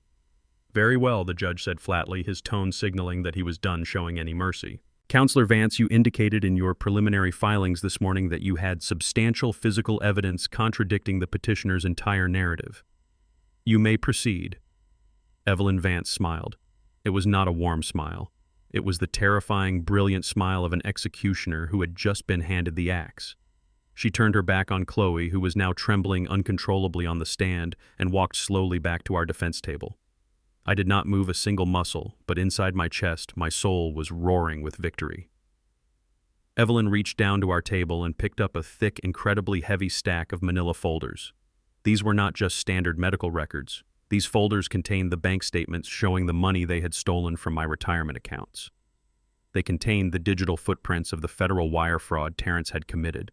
They held the high-definition security recordings from my living room where they had plotted my demise and the video from my front porch where Chloe had physically assaulted me. And most importantly, nestled right in the center was the undeniable proof of the bribe they had paid to Dr. Harrison. Evelyn stood tall in the center of the courtroom. She held the massive stack of evidence in her hands, tapping the thick edges against the wooden table, letting the heavy physical weight of their impending destruction speak for itself. Terrence was staring at the folders from across the aisle, his eyes wide with absolute primal terror. He knew I was a meticulous man, but he never imagined I would bring a wrecking ball into a courtroom. Chloe sat in the witness box completely paralyzed. The arrogant, wealthy daughter-in-law who had called me a crazy old man was gone. In her place was a terrified criminal realizing the prison doors had just been securely locked from the outside. Evelyn Vance did not even look at Chloe as she dismissed her from the witness box. Chloe stumbled slightly as she walked back to the petitioner table. Her pale blue dress suddenly looked entirely out of place on a woman who was visibly sweating. She sank into her chair next to Terrence, her hands trembling so violently that she had to hide them under the wooden table. "Your Honor," Evelyn said, her voice projecting effortlessly across the grand courtroom. "At this time, the defense would like to call Dr. Arthur Harrison to the stand." The heavy wooden doors at the back of the courtroom swung open. Dr. Harrison walked down the center aisle looking like a man who owned the entire building. He wore the same custom-tailored navy blue suit he had worn to my house. His silver hair was perfectly combed, his chin was held high. He walked with the arrogant, unbothered stride of a wealthy medical professional who was used to people taking his word as absolute gospel. He had absolutely no idea that he was walking directly into a slaughterhouse. He stepped into the witness box, placed his hand on the Bible, and swore the oath. He sat down and adjusted his expensive silk tie, offering Judge Mitchell a polite, collegial nod. Dr. Harrison Evelyn began walking slowly toward the center podium. "You submitted a sworn medical affidavit to this court stating that you personally evaluated my client Desmond Wright. In your professional medical opinion, what is his current cognitive state?" Dr. Harrison cleared his throat and leaned into the microphone. He spoke with that same slow, patronizing tone he had used in my living room. "I conducted a thorough evaluation of Mr. Wright at his home last week. Unfortunately, he is suffering from severe late-stage cognitive decline. He was entirely disoriented. He did not know what year it was. He could not answer basic mathematical questions. In my expert medical opinion, he is completely unfit to manage his own estate and poses a significant danger to himself and his family. A conservatorship is absolutely medically necessary." Evelyn stopped walking. She rested her hands on the podium and looked at him with an expression of mild amusement. "You are absolutely certain of this diagnosis, doctor?" "I have been practicing medicine for 25 years, counselor." Dr. Harrison replied, a hint of annoyance creeping into his arrogant voice. "I am absolutely certain." Evelyn nodded slowly. "Dr. Harrison, have you ever accepted financial compensation outside of standard medical billing procedures in exchange for falsifying a medical diagnosis?" The question hit the courtroom like a physical strike. The opposing lawyer, Bradley Thorne, instantly jumped to his feet shouting an objection. He claimed Evelyn was badgering the witness and making baseless defamatory accusations. Judge Mitchell held up a hand, silencing Thorne immediately. The judge looked down at Evelyn with a serious, narrowed gaze. "Counselor Vance," Judge Mitchell warned, "you are walking a very dangerous line. I assume you have concrete evidence to support the implication behind that question." "I have much more than an implication, Your Honor," Evelyn replied smoothly. "I ask the court for permission to play Defense Exhibit A on the courtroom monitors." Judge Mitchell granted permission. Evelyn handed a small flash drive to the court clerk. A moment later, the large flat-screen televisions mounted on the courtroom walls flickered to life. At first, the screen showed the empty, dimly lit hallway of my historic brownstone, but the audio was terrifyingly clear. It was the high-definition recording I had captured by taping my smartphone under the coffee table while I pretended to use the bathroom. The entire courtroom heard the sickeningly sweet tone evaporate from Chloe's voice. They heard her ask if the evaluation was enough. They heard Dr. Harrison laugh and say that I was completely detached from reality and that he could easily write me up as severely incapacitated. Dr. Harrison went completely rigid in the witness box. The arrogant color drained from his face so fast he looked like a ghost. He gripped the edges of the wooden stand, staring up at the monitors in absolute paralyzing horror. Then the audio continued. The entire courtroom listened in dead silence as Chloe explicitly demanded that he make the medical record look as bad as possible. They heard her confess that they were out of time and needed to seize my house before Terrence went bankrupt. And then they heard the undeniable sound of Dr. Harrison agreeing to file the certified documents by Monday morning in exchange for double his usual under-the-table fee. The gallery erupted. People gasped out loud. A heavy collective murmur of disgust rolled through the spectator benches. Judge Mitchell banged his gavel violently demanding order, but his own face was red with pure, unadulterated fury. He glared at Dr. Harrison with a look that could melt steel. Evelyn was not finished. She waited for the room to quiet down before she delivered the final fatal blow. "If the audio recording is not sufficient for this court," Evelyn announced calmly, turning to look directly at Chloe, "we also have a visual aid. You see, Your Honor, my client recently discovered that his daughter-in-law had secretly installed a hidden surveillance camera in his living room to spy on him. What she failed to realize is that my client is a retired structural engineer who easily bypassed her cheap network security. We retrieved the footage from her own spy camera. Please play Exhibit B." The monitors switched to a new video file. It was perfectly clear footage from the hidden camera under my television stand. The angle captured the living room perfectly. It showed Dr. Harrison sitting on my velvet sofa, and it showed Chloe standing right in front of him. The video clearly showed Chloe reaching into her designer handbag, pulling out a massive, thick white envelope overflowing with $100 bills, and handing it directly to Dr. Harrison. It showed the doctor smiling, opening his leather briefcase and slipping the bribe inside before packing up his fake medical evaluation. Bradley Thorne dropped his pen. It clattered loudly against the petitioner table. He slowly moved his chair away from Terrence and Chloe, physically distancing himself from his own clients. He realized instantly that his legal career was in jeopardy just by sitting next to them. Evelyn turned her attention back to the witness box. Dr. Harrison was sweating profusely. Large beads of perspiration rolled down his forehead and soaked into the collar of his expensive shirt. His breathing was shallow and rapid. He looked like a man having a massive heart attack. Dr. Harrison, Evelyn said, her voice ringing out like a judge reading a death sentence.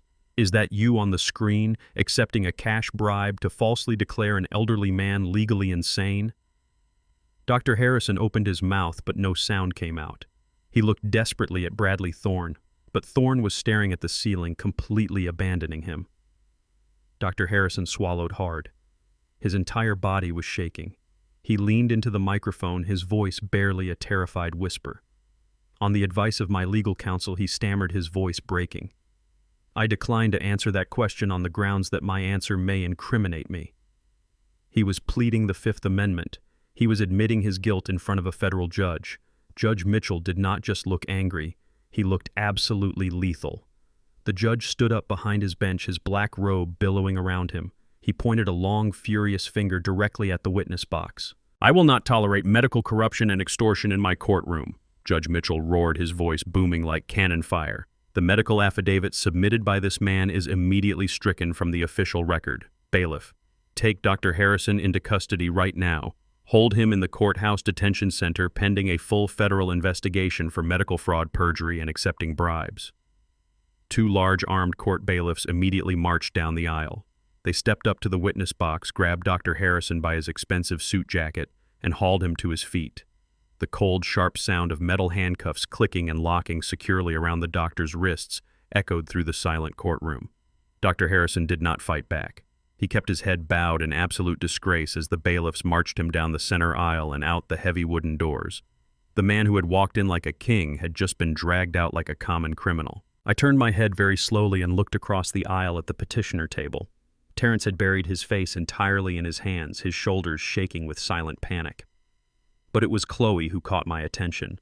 She was no longer sitting up straight. She was hunched over, clutching her stomach as if she were going to be violently ill. Her eyes were wide, staring blankly at the empty witness box, where her hired gun had just been arrested. She was physically trembling, her teeth chattering in sheer terror. She had brought me to court to strip me of my dignity. She had called me a crazy old man. But now she was finally realizing that the quiet, patient black man she had underestimated was methodically locking all the doors and setting her entire world on fire. And Evelyn was just getting started. My daughter-in-law dragged me into court, pointing her manicured finger at me and calling me a batshit crazy old man in front of a packed room. She claimed I had lost my mind. She told the judge I was a danger to myself and could not be trusted with my own estate. Her high-priced lawyer stood beside her, smiling with absolute confidence, certain they were about to strip away everything I had built over 40 years. That was until the judge banged his gavel, looked straight at her, and asked a single question. "Are you absolutely sure you want to continue with these accusations under oath?" The courtroom fell dead silent. Moments later, the judge ruled in my favor, and I watched the color completely drain from her pale face. But before I tell you how a 72-year-old retired contractor dismantled their entire lives, let me know where you are watching from in the comments below. Hit like and subscribe if you believe that respecting your elders is a rule, not an option. The echo of the heavy wooden doors closing behind the disgraced doctor was still ringing in the silent courtroom. The air was thick, suffocating, completely stripped of the arrogant confidence that had filled it just an hour earlier. Bradley Thorne, the high-priced lawyer my son had hired, sat perfectly rigid, staring a hole into his legal pad. He was mentally calculating how to save his own license, completely abandoning the sinking ship he was currently sitting on. I sat next to Evelyn Vance. She did not take a sip of water. She did not sit down. She simply adjusted the cuffs of her crimson blazer, looked directly at the petitioner table, and spoke with the casual, terrifying calm of a hunter who had just cornered her second prey. "Your Honor," Evelyn said, her voice echoing in the vast room. "The defense calls Terrence Wright to the stand." Terrence physically flinched. He looked at Thorne, silently begging his lawyer to object, to save him, to do absolutely anything. But Thorne simply kept his eyes glued to the table and gave a microscopic shake of his head. Terrence was completely on his own. My son stood up. The man who had walked into this courthouse looking like a tragic, concerned hero now looked like a man walking to the gallows. His legs were visibly shaking. He dragged his feet down the center aisle, placed a sweaty hand on the Bible, and swore the oath. His voice was a thin, trembling whisper. Evelyn approached the podium. She did not bring a stack of folders this time. She only brought a single, sleek, silver USB drive. She placed it gently on the wooden surface, tapping it once with her fingernail. I saw Maya sitting quietly in the back row of the gallery offer me a faint, brave smile. "Mr. Wright," Evelyn began, her tone deceptively polite. "You are the chief executive officer of a local technology startup, is that correct?" Terrence cleared his throat desperately, trying to summon the ghost of his former arrogance. "Yes," he replied, his voice cracking slightly. "That is correct." "And would you say this business venture is successful?" Evelyn asked. "Would you characterize your current financial situation as stable?" Terrence hesitated. He looked at the judge, then at Chloe, who was glaring at him with wild, warning eyes. "Yes," Terrence swallowed hard. "We have had some challenges like any new company, but yes, we are financially stable." Evelyn smiled. It was a cold, devastating smile. "Your Honor, I ask that the court clerk display Defense Exhibit C on the monitors." The large screens flickered. The digital files from the stolen USB drive appeared for the entire courtroom to see. Evelyn did not start with the forgery. She started by dismantling his pride. "Mr. Wright," Evelyn continued, her voice growing sharper, "these are internal financial audits and default notices sent to your personal email by your primary venture capital investors. According to these documents, your startup is not successful. In fact, it is entirely bankrupt. You currently owe your investors $1.5 million of debt that was called in for immediate repayment exactly 3 days ago. Is that accurate?" Terrence gripped the edges of the witness stand. The color drained from his face. "How did you get those?" he stammered, completely ignoring the judge. "I am asking the questions, Mr. Wright." Evelyn fired back, her voice cracking like a whip. "Did you or did you not falsify user metrics to secure funding, committing investor fraud, and leaving you $1.5 million in debt?" Terrence looked at his lap. He could not speak. The silence was an absolute admission of guilt. "Let the record reflect the witness's silence," Evelyn said smoothly. "Now let us discuss how a man drowning in $1.5 million of debt suddenly decides his wealthy father belongs in a psychiatric ward.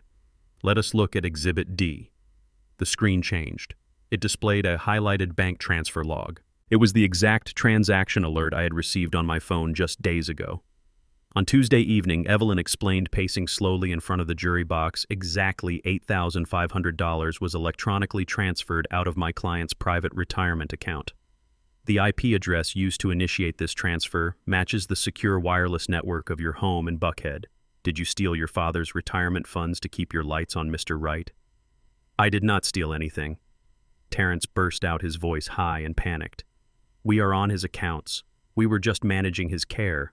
We needed to pay for his medical evaluations." Evelyn let out a sharp, mocking laugh. "You needed his money to pay the doctor you were bribing to lock him away. That is a fascinating legal defense, Mr. Wright. I am sure the federal prosecutors will love to hear it." Terrence was hyperventilating now. He was a man drowning, thrashing wildly in the water, dragging himself deeper into the abyss. Chloe was sitting at the table, her hands covering her face, realizing that their entire financial ruin was now a matter of public record. But Evelyn was not finished. She saved the ultimate kill shot for last. She walked back to the defense table, picked up a single sheet of paper inside a clear plastic sleeve, and approached the witness box. She handed it to the bailiff, who placed it directly in front of my son. "Mr. Wright," Evelyn said, dropping her voice to a deadly quiet register. "This is an emergency power of attorney document. It was recovered from the digital files you transmitted to a commercial real estate broker earlier this week. This document claims to grant you total unchecked authority over your father's estate, his bank accounts, and his historic property." "Do you recognize this document?" Terrence stared at the paper as if it were coated in poison. He was trembling so violently the microphone on the stand picked up the rattling of his breath. "Yes," he whispered. "And whose signature is at the bottom of that page?" Evelyn asked. Terrence closed his eyes. "My father's," he lied, though he had absolutely no conviction left in his soul. Evelyn leaned forward, placing both hands on the wooden railing of the witness box, trapping him in her gaze. "My client spent 40 years drafting architectural blueprints, Mr. Wright.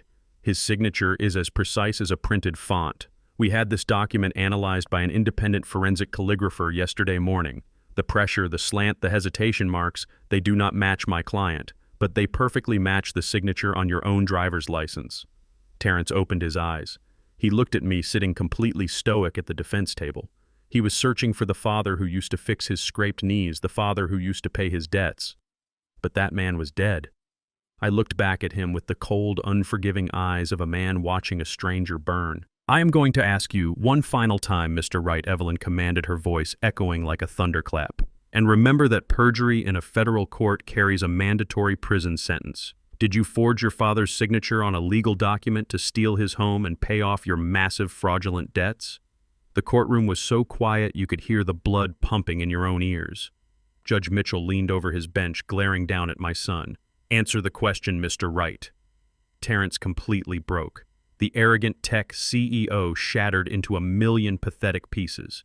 He buried his face in his hands and began to sob hysterically. He wept like a frightened child caught in a lie. But he did not accept responsibility. A coward never does. Terrence suddenly lifted his head, his face red and streaked with tears, and pointed a trembling accusatory finger directly across the courtroom at his wife. "She made me do it." Terrence screamed, his voice breaking in sheer desperation. "Chloe made me sign it. She told me the investors were going to put me in prison. She told me she would divorce me and take everything if I did not get the money. It was her idea to bribe the doctor. It was her idea to forge the paper. I did not want to do it. I swear to God she manipulated me. She is the one who wanted to lock him away." The gallery erupted into absolute chaos. People were loudly gasping, shaking their heads in disgust at the spectacle of a husband completely throwing his wife to the wolves to save his own skin. At the petitioner table, Chloe snapped. The fragile, abused woman act completely disintegrated. She shot up from her chair, her face contorted in pure demonic rage. "You pathetic, spineless coward," Chloe shrieked at the top of her lungs, her voice entirely stripped of any high society refinement. "You are blaming me. You are the one who bankrupted us. You are the idiot who could not run a simple business. I should have left you years ago. You are a weak, miserable excuse for a man." Judge Mitchell was slamming his wooden gavel down so hard I thought the handle would splinter. "Order! Order in this courtroom right now," he roared, but Chloe could not be stopped. She was pointing at Terrence, screaming obscenities, completely ignoring the federal judge, the armed bailiffs, and the packed gallery.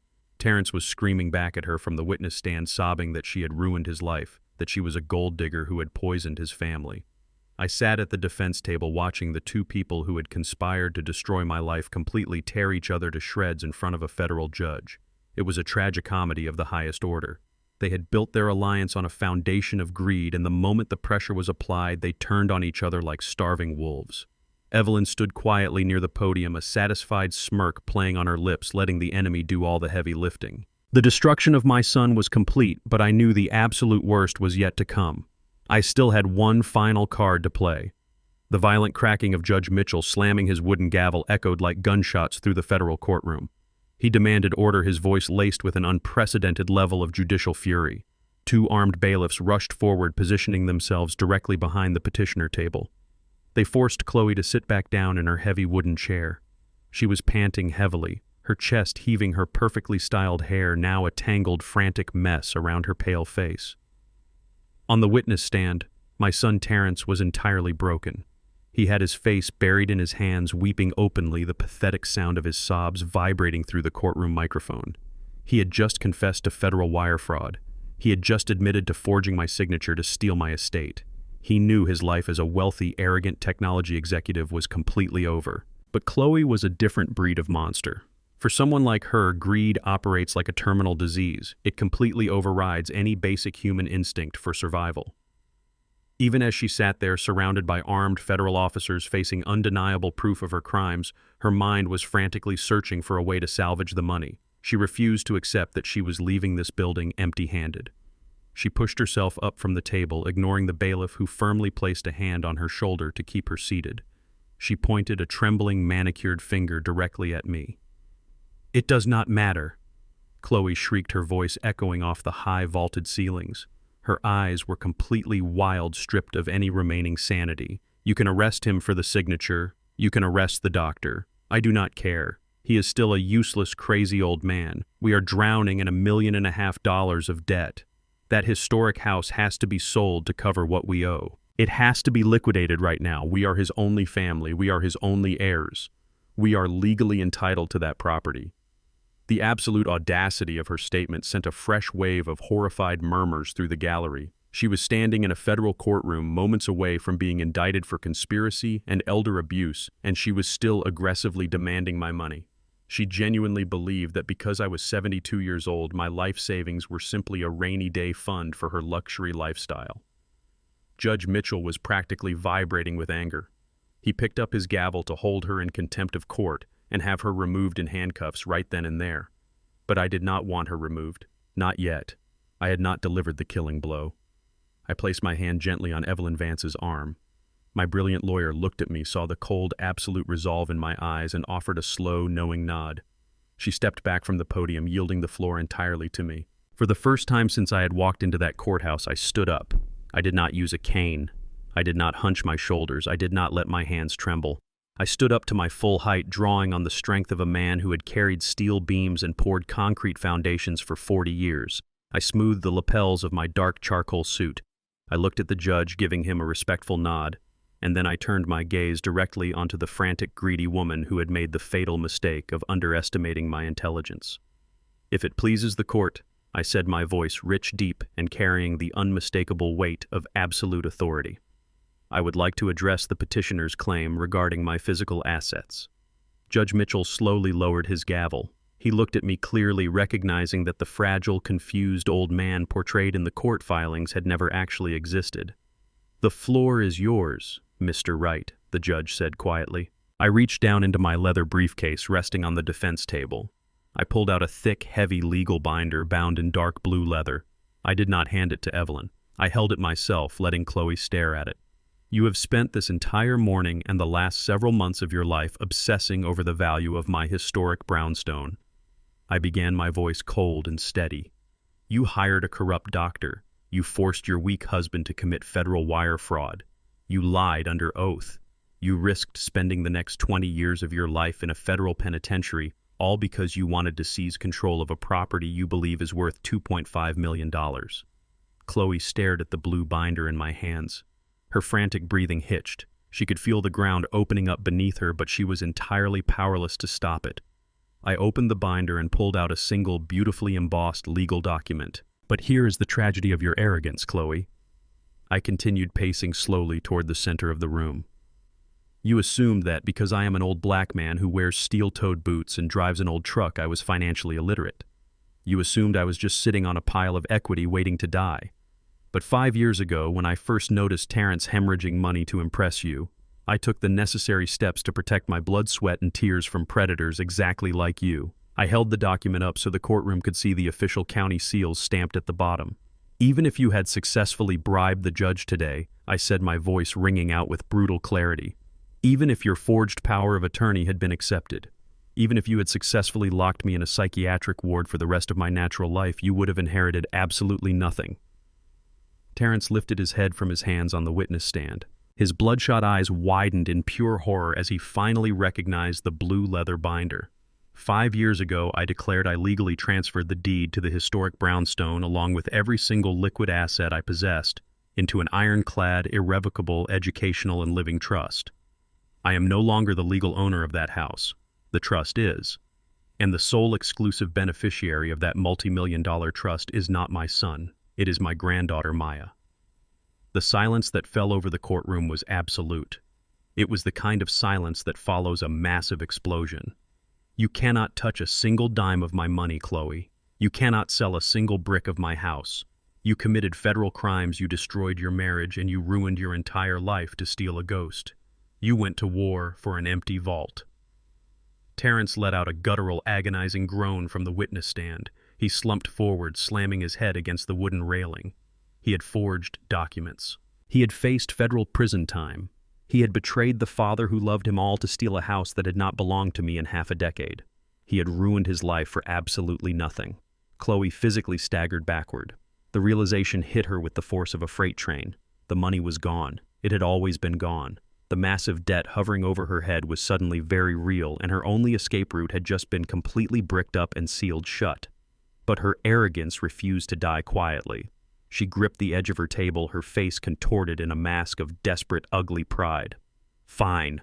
Chloe spat, her voice trembling with barely contained hysteria. "Keep your rotting, disgusting house. We do not need your garbage charity. Terrence and I have our own assets. We have our own estate. We will sell the Buckhead mansion. We will liquidate our own properties. We do not need a single penny from a pathetic old man." I stopped pacing. I stood perfectly still in the center of the courtroom. I looked at this vicious, greedy woman who still believed she had a safety net to fall back on. I let a slow, chilling smile spread across my face. It was the smile of a master architect watching the final support beam of a condemned building snap in half. I looked her dead in the eyes, letting the silence stretch out until the tension in the room was almost unbearable. "Did you really think," I asked, my voice dropping to a low, devastating whisper, "that you were living in that Buckhead mansion on Terrence's money?" My daughter-in-law dragged me into court, pointing her manicured finger at me and calling me a batshit crazy old man in front of a packed room. She claimed I had lost my mind. She told the judge I was a danger to myself and could not be trusted with my own estate. Her high-priced lawyer stood beside her, smiling with absolute confidence, certain they were about to strip away everything I had built over 40 years. That was until the judge banged his gavel, looked straight at her, and asked a single question. "Are you absolutely sure you want to continue with these accusations under oath?" The courtroom fell dead silent. Moments later, the judge ruled in my favor, and I watched the color completely drain from her pale face. But before I tell you how a 72-year-old retired contractor dismantled their entire lives, let me know where you are watching from in the comments below.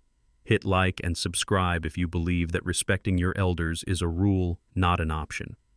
The silence in the courtroom was absolute. Chloe stared at me, her chest heaving, her eyes darting back and forth as her brain struggled to process the question I had just asked her. Did she really think she was living in that Buckhead mansion on Terrence's money? She swallowed hard, looking down at her husband. Terrence was completely paralyzed on the witness stand. He was not looking at her. He was staring blankly at the polished wooden floor of the courtroom, his face entirely drained of blood. He knew exactly what I was about to say. He had known this day might come, but his arrogance had convinced him I would never pull the trigger. "What are you talking about?" Chloe demanded, her voice losing its hysterical edge and dropping into a shaky, uncertain whisper. "We bought that house 8 years ago. Terrence paid the down payment. We pay our mortgage every single month. You have absolutely nothing to do with our estate." I took a slow, measured step closer to the petitioner table. I did not raise my voice. I did not need to. The truth is always loudest when it is spoken quietly. 8 years ago, I began my words carrying perfectly across the silent gallery. Your husband wanted to play the part of the wildly successful technology executive. He wanted to give you the massive, sprawling estate in Buckhead because he knew a woman like you would never settle for a modest life. He wanted to impress your high society friends. He wanted to look like a self-made king. I paused, letting my gaze sweep over the entire courtroom before locking back onto Chloe. But behind the expensive suits and the leased luxury cars, his financial foundation was already crumbling. His credit score was absolute garbage. His debt-to-income ratio was a massive, glaring red flag. Every single major banking institution in the city of Atlanta took one look at his financial portfolio and laughed him right out of their offices. No traditional bank was ever going to approve a multi-million-dollar mortgage for a man who was already drowning in hidden debts. Chloe physically recoiled. She looked at Terrence, her eyes wide with shock. "You told me we used a private wealth management firm," she whispered, her voice trembling with the sudden, terrifying realization that her entire marriage was built on a mountain of lies. "You told me the banks were just too slow." Terrence squeezed his eyes shut. A single tear rolled down his cheek, dropping onto his inexpensive navy suit. He could not even look his wife in the eye. "He lied to you, Chloe," I said smoothly. "Because he was desperate, and in his desperation he came crawling to the one man he knew had the capital to bail him out. He came crying to the batshit crazy old man he just tried to lock in a psychiatric ward." I reached into the blue leather binder resting on my table. I pulled out a crisp, heavy stack of financial documents. I did not just hand him the cash, I explained, walking the documents over to the court clerk to be entered into the official record. "I am a builder. I know that if you hand a foolish man a pile of bricks, he will just drop them on his own feet. I wanted to teach him responsibility. So I established an anonymous private limited liability company, Iron Foundation Holdings." Chloe stopped breathing. Her eyes widened to the size of saucers. She recognized the name immediately. "That is right," I said, watching the devastating realization wash over her pale face. "Iron Foundation Holdings, the anonymous private lending company that holds the deed to your beautiful Buckhead mansion. The company you have been writing your monthly mortgage checks to for the last 8 years. You thought you were paying a faceless corporate entity. You had absolutely no idea that you were sending your money directly into my private accounts. I am the sole proprietor of that company, Chloe. I am your bank. I am your landlord. I am the man who actually owns the roof over your head." The gallery behind me erupted into a frenzy of shocked whispers. Even Judge Mitchell leaned back in his heavy leather chair, his eyebrows raised in profound astonishment. He had seen decades of brutal legal battles, but he had never seen a trap sprung with such devastating architectural precision. Chloe grabbed the edge of her table to keep from collapsing. Her legs were visibly shaking. "No," she gasped, shaking her head in frantic denial. "No, that is illegal. You cannot do that. We pay our mortgage. We own that house." Evelyn Vance stepped forward, joining me in the center of the courtroom. Her crimson blazer seemed to glow under the harsh fluorescent lights. "Actually, Mrs. Wright," Evelyn said, her voice dripping with lethal professional courtesy, "that is the most interesting part of this entire situation. You see, when my client audited the financial records of Iron Foundation Holdings last week, he discovered a rather severe breach of contract." Evelyn pulled a single sheet of paper from her own file and handed it directly to Judge Mitchell. "Your Honor," Evelyn stated clearly, "according to the certified financial ledgers, the petitioners have completely failed to make a single mortgage payment for the last 6 consecutive months. They are in massive, undeniable default." I turned back to Chloe. She was completely paralyzed, staring at me like a cornered animal, realizing the trap was fully closed. "You stopped paying your mortgage the exact same month Terrence's startup began to collapse," I told her, my voice turning to cold steel. "But you did not stop spending money, did you, Chloe? You just redirected the funds. You stopped paying the man who put a roof over your head so you could keep buying designer clothes. You skipped your mortgage payments so you could finance luxury vacations to the Florida Keys.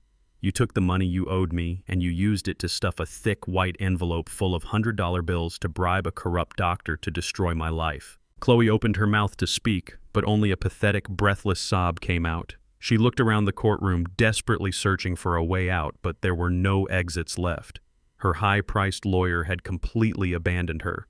Her husband was a weeping, broken mess on the witness stand. The judge was glaring at her with absolute disgust. You brought me into this federal courtroom today to strip me of my home, I said, my voice rising just enough to command every corner of the vast room. You stood under oath and tried to throw me out onto the street. You thought you were the predator, Chloe. You thought I was just an easy, fragile target. I reached into my briefcase one final time. I pulled out a bright yellow legal folder. It was the color of a demolition warning sign. I walked directly over to the petitioner table. I did not hand the folder to her lawyer. I slapped it down directly on the polished wood right in front of Chloe's trembling hands. These are official court-certified foreclosure and emergency eviction documents. I announced every word, striking her like a physical blow. The grace period for your missed payments expired yesterday at midnight. I have legally triggered the default clause on your mortgage. Chloe stared down at the yellow folder as if it were a loaded bomb. She was shaking so violently her chair rattled against the floor. You have exactly 48 hours to remove your personal belongings from my property, I told her, leaning down so she could hear the absolute unforgiving finality in my voice.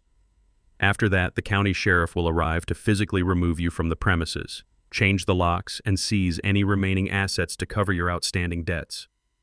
Chloe turned completely to stone.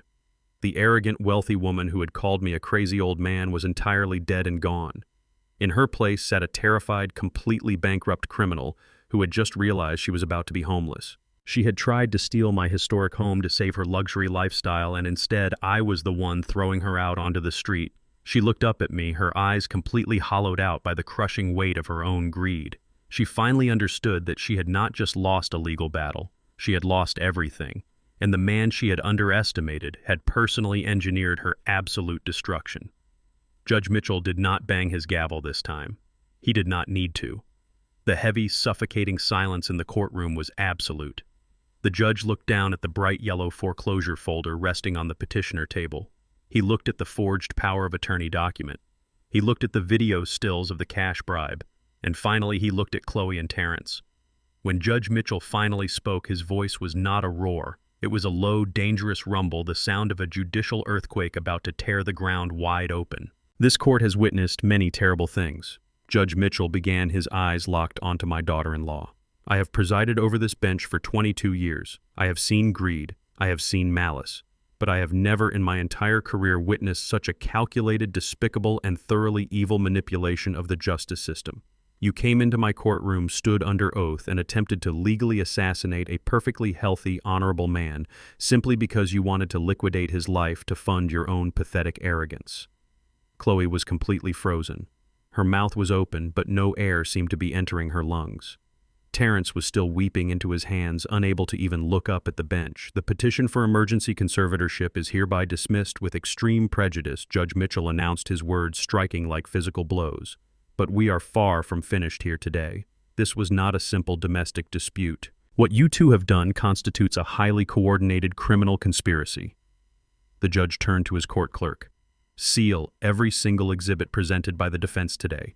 Impound the forged documents, the audio recordings, and the bank transaction logs. Contact the United States Attorney Office and the Federal Bureau of Investigation immediately. Chloe suddenly gasped, her hands flying to her throat. Federal Bureau of Investigation. The words seemed to finally break through her wall of shock. She looked around frantically as if expecting to find a secret exit. That is right, Mrs. Wright, the judge said coldly. You and your husband have committed severe federal offenses. Wire fraud across state lines. Conspiracy to commit medical fraud. Bribery of a licensed medical professional. Felony perjury. And the most aggressive case of elder abuse I have ever seen. You will not be walking out of the front doors of this courthouse today. Judge Mitchell looked to the back of the room and gave a sharp, definitive nod. Bailiffs, take the petitioners into immediate custody. 4 large armed court officers stepped forward from the shadows of the gallery. They moved with swift, tactical precision. 2 of them approached Terrence, who simply held his hands out, surrendering completely to the weight of his own failures. He wept as the cold metal cuffs snapped tightly around his wrists. But Chloe did not surrender. When the officer reached for her arm, the reality of her total destruction finally snapped her mind in half. She jerked her body away violently, knocking her heavy wooden chair backward onto the floor with a loud crash. "Do not touch me!" Chloe shrieked, her voice tearing through the courtroom like a dying animal. "You cannot do this to me. I am not going to jail. I have a life. I have a social standing. You cannot lock me up." The officers did not hesitate. They moved in seamlessly, grabbing her arms and forcing them firmly behind her back. Chloe fought them like a wildcat. She kicked her ruined white Gucci loafers against the polished floor. She twisted her body, screaming absolute nonsense, her perfectly styled hair completely destroyed, hanging over her face in a sweaty, tangled mess. The sharp metallic click of the handcuffs locking into place echoed perfectly through the room. The sound was beautiful. It was the sound of absolute justice. As the officers dragged her away from the table, Chloe locked her wild, furious eyes on me. The mask was completely gone. There was no fragile victim left. There was only a vicious, greedy predator who had been caught in her own trap. "You did this to me," Chloe screamed, her face red and distorted with pure hatred. "You ruined my life, you disgusting old man. I hate you. I will always hate you. You should have just died. You should have just died and left us the money." I did not flinch. I did not raise my voice. I stood perfectly still, looking at her with absolute, unwavering calm. "I built my house with brick and mortar, Chloe," I replied softly, though my voice carried across the silent room. "You built yours on lies and stolen money. Do not blame me, because your roof caved in." The officers pulled her forcefully toward the side, holding doors. She continued to scream, kicking and fighting, cursing my name until the heavy wooden doors slammed shut behind her, cutting off her hysterical cries completely. I turned my attention back to the center of the room. Terrence was still standing there, flanked by two officers. His hands were cuffed behind his back. The expensive suit he wore looked like a cheap costume on a broken man. He looked at me, his eyes swollen and red, filled with a desperate, pathetic pleading. He fell to his knees right there in the middle of the federal courtroom. The loud thud of his kneecaps hitting the hardwood floor echoed loudly. "Dad, please." Terrence sobbed, his voice breaking into a miserable whine. "Please do not do this to me. I was desperate. I was scared. She manipulated me, Dad. You know she did. I am your son. I am your only boy. Please, Dad, forgive me. Help me." I looked down at the man kneeling on the floor. I searched my heart for any lingering trace of paternal warmth. I searched for the love I used to feel when I taught him how to throw a baseball or when I paid for his college tuition. But the vault was completely empty. He had burned it all to the ground the moment he forged my signature to steal my life. "A man takes responsibility for his own actions, Terrence." I said, my voice empty of any emotion. "You made your choice when you decided I was worth more to you dead or locked in a cage than I was alive. You are not a victim. You are a thief." "Dad, I am sorry," he wailed, bowing his head toward the floor. "I love you."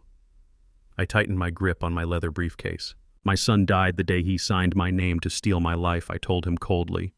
"I do not know the criminal kneeling in front of me." I turned my back on him completely.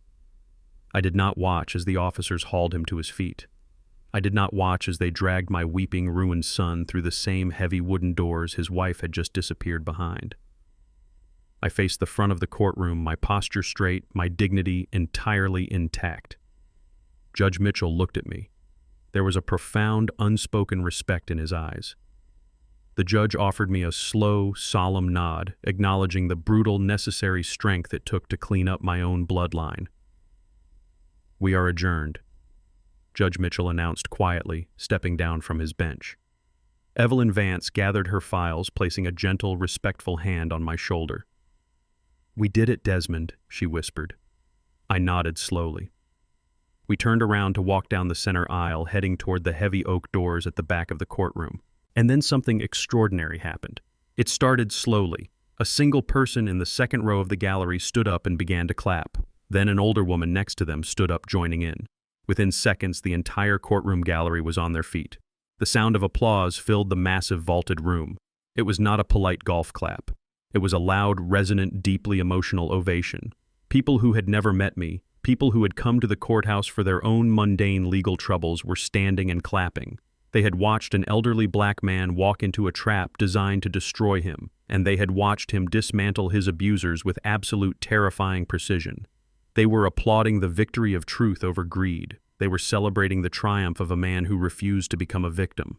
I walked down the aisle, feeling the vibration of their applause in my chest. Maya was waiting for me near the exit, tears of absolute joy and relief streaming down her beautiful face. I wrapped my large arm around her shoulders, pulling her close. We pushed through the heavy wooden doors and walked out into the bright, clear Atlanta sunlight, leaving the wreckage of Terrence and Chloe far behind us in the dark.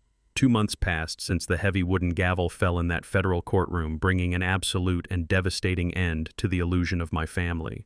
The changing of the seasons brought a crisp, bitter autumn breeze to the streets of Washington, D.C., blowing away the lingering stench of betrayal that had infected my life for so long. The legal system moves incredibly slowly in most cases, but when it is fueled by a mountain of undeniable hard evidence, it crushes everything in its path like a slow-moving freight train. Chloe was the very first to feel the crushing, suffocating weight of her new reality. She did not return to her high society brunches, her luxury shopping sprees, or her expensive weekend spas. Instead, she was currently sitting in a highly secured county holding facility, stripped of her designer dresses and forced to wear a standard-issue bright orange jumpsuit. The federal prosecutors were absolutely merciless with her. They hit her with a relentless barrage of felony charges, including conspiracy to commit wire fraud, bribery of a medical professional, and severe elder abuse.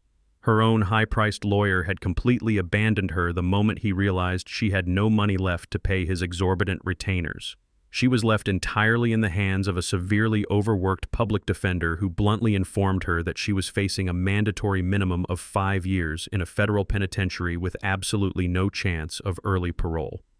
In a desperate, pathetic attempt to save her own skin, Chloe filed for a hasty divorce from inside her jail cell. She tried to flip the entire narrative, claiming that Terrence was the sole abusive mastermind behind the entire operation. She told the federal investigators that she was just a terrified, obedient wife who was forced into participating in the fraud against her will. But nobody believed a single word she said. The crystal-clear audio recordings of her screaming at the corrupt doctor, aggressively demanding he forge the medical documents and lock me away, played on a continuous loop in the prosecutor office. Her divorce filing was nothing more than a useless piece of paper. She had traded her freedom and her soul for sheer greed, and now she was paying the ultimate unforgiving price. Terrence did not fare any better on the outside. The very moment the federal fraud investigation became public knowledge, his highly praised technology startup completely imploded. The venture capital investors swooped in like starving vultures, seizing every single corporate asset, freezing his business bank accounts, and officially forcing the company into a brutal, highly publicized bankruptcy. He went from being a self-proclaimed arrogant tech visionary to a disgraced bankrupt criminal in a matter of 72 hours. I kept my solemn word regarding the Buckhead mansion. I did not give them a single inch of grace or a fraction of sympathy. My holding company executed the foreclosure paperwork with ruthless mechanical efficiency. The massive, sprawling estate with its imported marble floors and heated swimming pools was seized, boarded up, and auctioned off to the highest bidder to recover the unpaid mortgage debts. Terrence was thrown out onto the street with nothing but the clothes on his back and a single scuffed suitcase. The man who used to mock my steel-toed boots and my modest lifestyle was now living in a cheap, rundown motel on the far industrial outskirts of Atlanta. I heard from Evelyn Vance and her legal team that he was struggling to even scrape together the weekly rate of $40 a night. His wealthy elite friends completely stopped answering his phone calls. His professional network treated him like a highly contagious disease. He was completely isolated, trapped in a tiny, moldy room with the crushing, inescapable realization of what he had so carelessly thrown away. I knew he would eventually come looking for me. A parasite always tries to return to its original host when it begins to starve.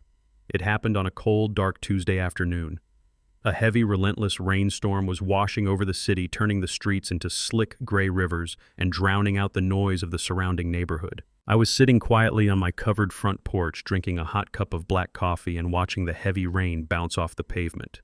A solitary figure appeared at the very end of my long driveway. He was walking slowly, his head bowed deeply against the driving rain. He had no umbrella to shield himself from the storm. He was not wearing an expensive, custom-tailored Italian suit. He wore a faded, oversized, gray-hooded sweatshirt and worn-out, muddy sneakers. It took me a long moment to even recognize my own son.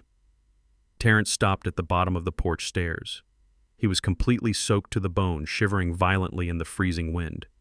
He looked up at me, his eyes hollow, dark, and utterly defeated. The arrogant spark that used to define him was completely extinguished. He looked 10 years older than the man who had stood confidently in the courtroom just 2 months prior.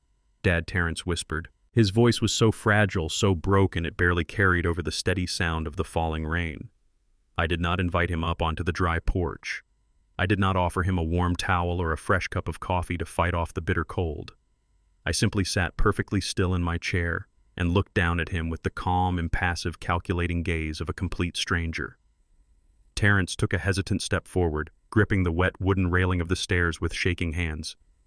"Please, Dad," he sobbed, his voice cracking with sheer pathetic desperation. "I have absolutely nothing left in this world." Chloe filed for divorce to save herself.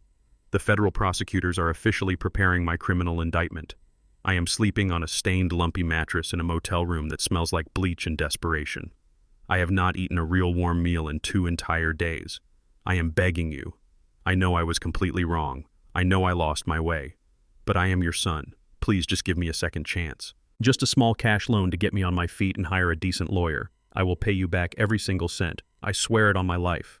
I listened to his pathetic whining pleas. I watched him cry in the freezing rain, desperately hoping to manipulate the deep paternal instincts I had utilized to raise him from a boy into a man.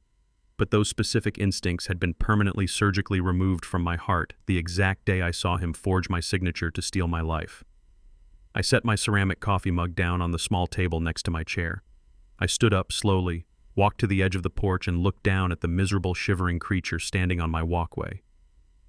"You are not my son, Terrence," I said, my voice cutting through the heavy rain and the howling wind like a sharpened steel blade. My son would have known the absolute value of hard work. My son would have known that respect and legacy are earned through blood and sweat, not stolen through deceit. "You are just a broken man who happens to share my last name. Dad, please do not say that to me," Terrence wailed, falling hard to his knees right there on the wet, unforgiving concrete. "I was poisoned by her. Chloe poisoned my mind from the start. She made me care about the status and the money. She made me think we desperately needed the house to survive. I was just trying to keep my marriage together. I was just trying to be enough for her. Stop blaming the woman you consciously chose to marry." I commanded, my voice booming with absolute terrifying authority. "You are a grown man. You made your own deliberate choices. You looked at the father who fed you, who educated you, who built a life from the dirt so you would never have to struggle for a single meal, and you decided I was nothing more than a disposable obstacle to your blinding greed." Terrence looked down at his wet, empty hands, sobbing uncontrollably into the storm. "A black man never sells his soul and his family to falsehoods." "Terrence," I told him, delivering the final absolute truth he desperately needed to hear. "We survive in this harsh world through unwavering loyalty, through deep integrity, and through the unbreakable strength of our foundation. You took a heavy sledgehammer to your own foundation because you were far too weak to face your own financial failures. You tried to bury me alive simply to cover your own tracks." I paused for a long moment, letting the cold rain physically wash over the heavy silence between us. "You dug your own grave, Terrence," I said softly, but with absolute crushing finality. "Now you must lie in it alone." Terrence stayed on his knees in the puddles for a very long time. He looked up at me one last time, his tear-streaked face searching frantically for a microscopic crack in my armor, a tiny lingering glimmer of the forgiving father he used to easily manipulate. But he found absolutely nothing. He saw only a towering fortress made of solid stone. He finally understood that there was no returning from the bridge he had so willingly burned to ashes. He slowly pushed himself up from the wet concrete. He did not say another word. He turned his back to me, wrapped his thin, soaked sweatshirt tighter around his shaking, miserable body, and began to walk away. I stood on the porch and watched him walk back down the long, winding driveway. I watched him step out into the flooded, empty street, his head bowed, his shoulders slumped in total, irreversible defeat. He walked until his pathetic figure blurred and completely disappeared into the heavy gray rain. He was gone. He had walked into my life with absolutely nothing, and because of his own blinding, toxic arrogance, he was walking out of it with exactly the same.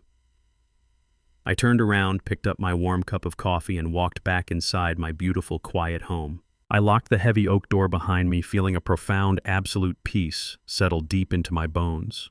The storm was raging wildly outside, but inside my walls, my legacy was perfectly secure. The late afternoon sun cast a warm golden glow across the front porch of my historic brownstone. The violent storms of the past few months had finally completely blown over, leaving behind a profound, unshakable peace. I sat in my favorite wooden rocking chair, the one I had carved by hand 30 years ago. Beside me sat my granddaughter Maya, holding a steaming mug of sweet tea. The neighborhood was quiet, filled only with the gentle rustling of the autumn leaves, and the distant, innocent laughter of children playing down the street. It was the exact kind of peace that you cannot buy. It is the kind of peace you have to fight for, the kind you have to defend with everything you have. Maya took a slow sip of her tea and looked out at the street. She looked older now, more mature. The terrified 18-year-old girl who had stood soaking wet in my kitchen was gone. In her place sat a brilliant, confident young woman who was ready to take on the world. In just 2 short weeks, she would be packing her bags to begin her first semester at one of the most prestigious law schools in the country. She was not taking out predatory student loans. She was not begging for favors. Her entire tuition, her housing, and her living expenses were fully covered by the irrevocable educational trust I had built for her. She was the true legacy of my 40 years of hard labor. "I am going to miss this porch," Maya said softly, a warm smile spreading across her face. "But I think I am ready. I have been reading through the preliminary syllabus they sent over. It is a lot of work, but I know I can handle it." I looked at her with an overwhelming sense of pride. "You are going to do more than just handle it." "Maya," I told her, my voice thick with emotion, "you are going to master it. You have a builder's mind. You know how to look at the foundation of a problem and figure out exactly how to solve it. You proved that to me the night you brought me that stolen flash drive. You proved that you have the courage to stand up for what is right even when it is terrifying." Maya looked down at her hands, the memory of that dark, rainy night clearly flashing through her mind. She remained quiet for a long moment, listening to the gentle creaking of my rocking chair against the wooden floorboards. "Grandpa," she finally asked, her voice dropping into a soft, serious tone. "There is something I have been wanting to ask you for months, something I just do not understand." I nodded slowly, gesturing for her to continue. "Ask whatever you need to ask, little one. There are no secrets left in this house." "How did you do it?" she asked, turning to look me directly in the eyes. "How did you stay so incredibly calm? When Chloe was screaming in your face, when she slapped you, when my father forged your signature and tried to lock you away in a psychiatric ward. You never yelled, you never lost your temper, you never showed them how much it must have hurt. How did you face that level of absolute betrayal without completely losing your mind?" I took a long, slow breath, letting the cool autumn air fill my lungs. It was a profound question, the kind of question that requires a lifetime of hard lessons to properly answer. I looked out at the tall, sturdy oak tree standing in my front yard. I planted that tree the very first week I bought this property. I had watched it weather countless hurricanes, blizzards, and droughts. When you spend your entire life building skyscrapers and commercial foundations from the dirt up, I began, my voice steady and resonant. You learn a very important lesson about structural integrity. When you see a building that is poorly constructed, a building that is rotting from the inside out, you do not stand underneath it and scream at the cracking walls. You do not get angry at the concrete for failing. You simply step back, you secure your own perimeter, and you let gravity do the heavy lifting. You let the corrupt structure collapse entirely under the weight of its own arrogance. I looked back at Maya, making sure she understood the gravity of my words. Your father and his wife built their entire lives on a rotten foundation of greed, deceit, and vanity. They thought their expensive clothes and their luxury cars made them untouchable. But I knew the truth. I knew they were hollow. If I had yelled, if I had thrown a tantrum, if I had reacted to their insults, I would have been stepping into their collapsing building.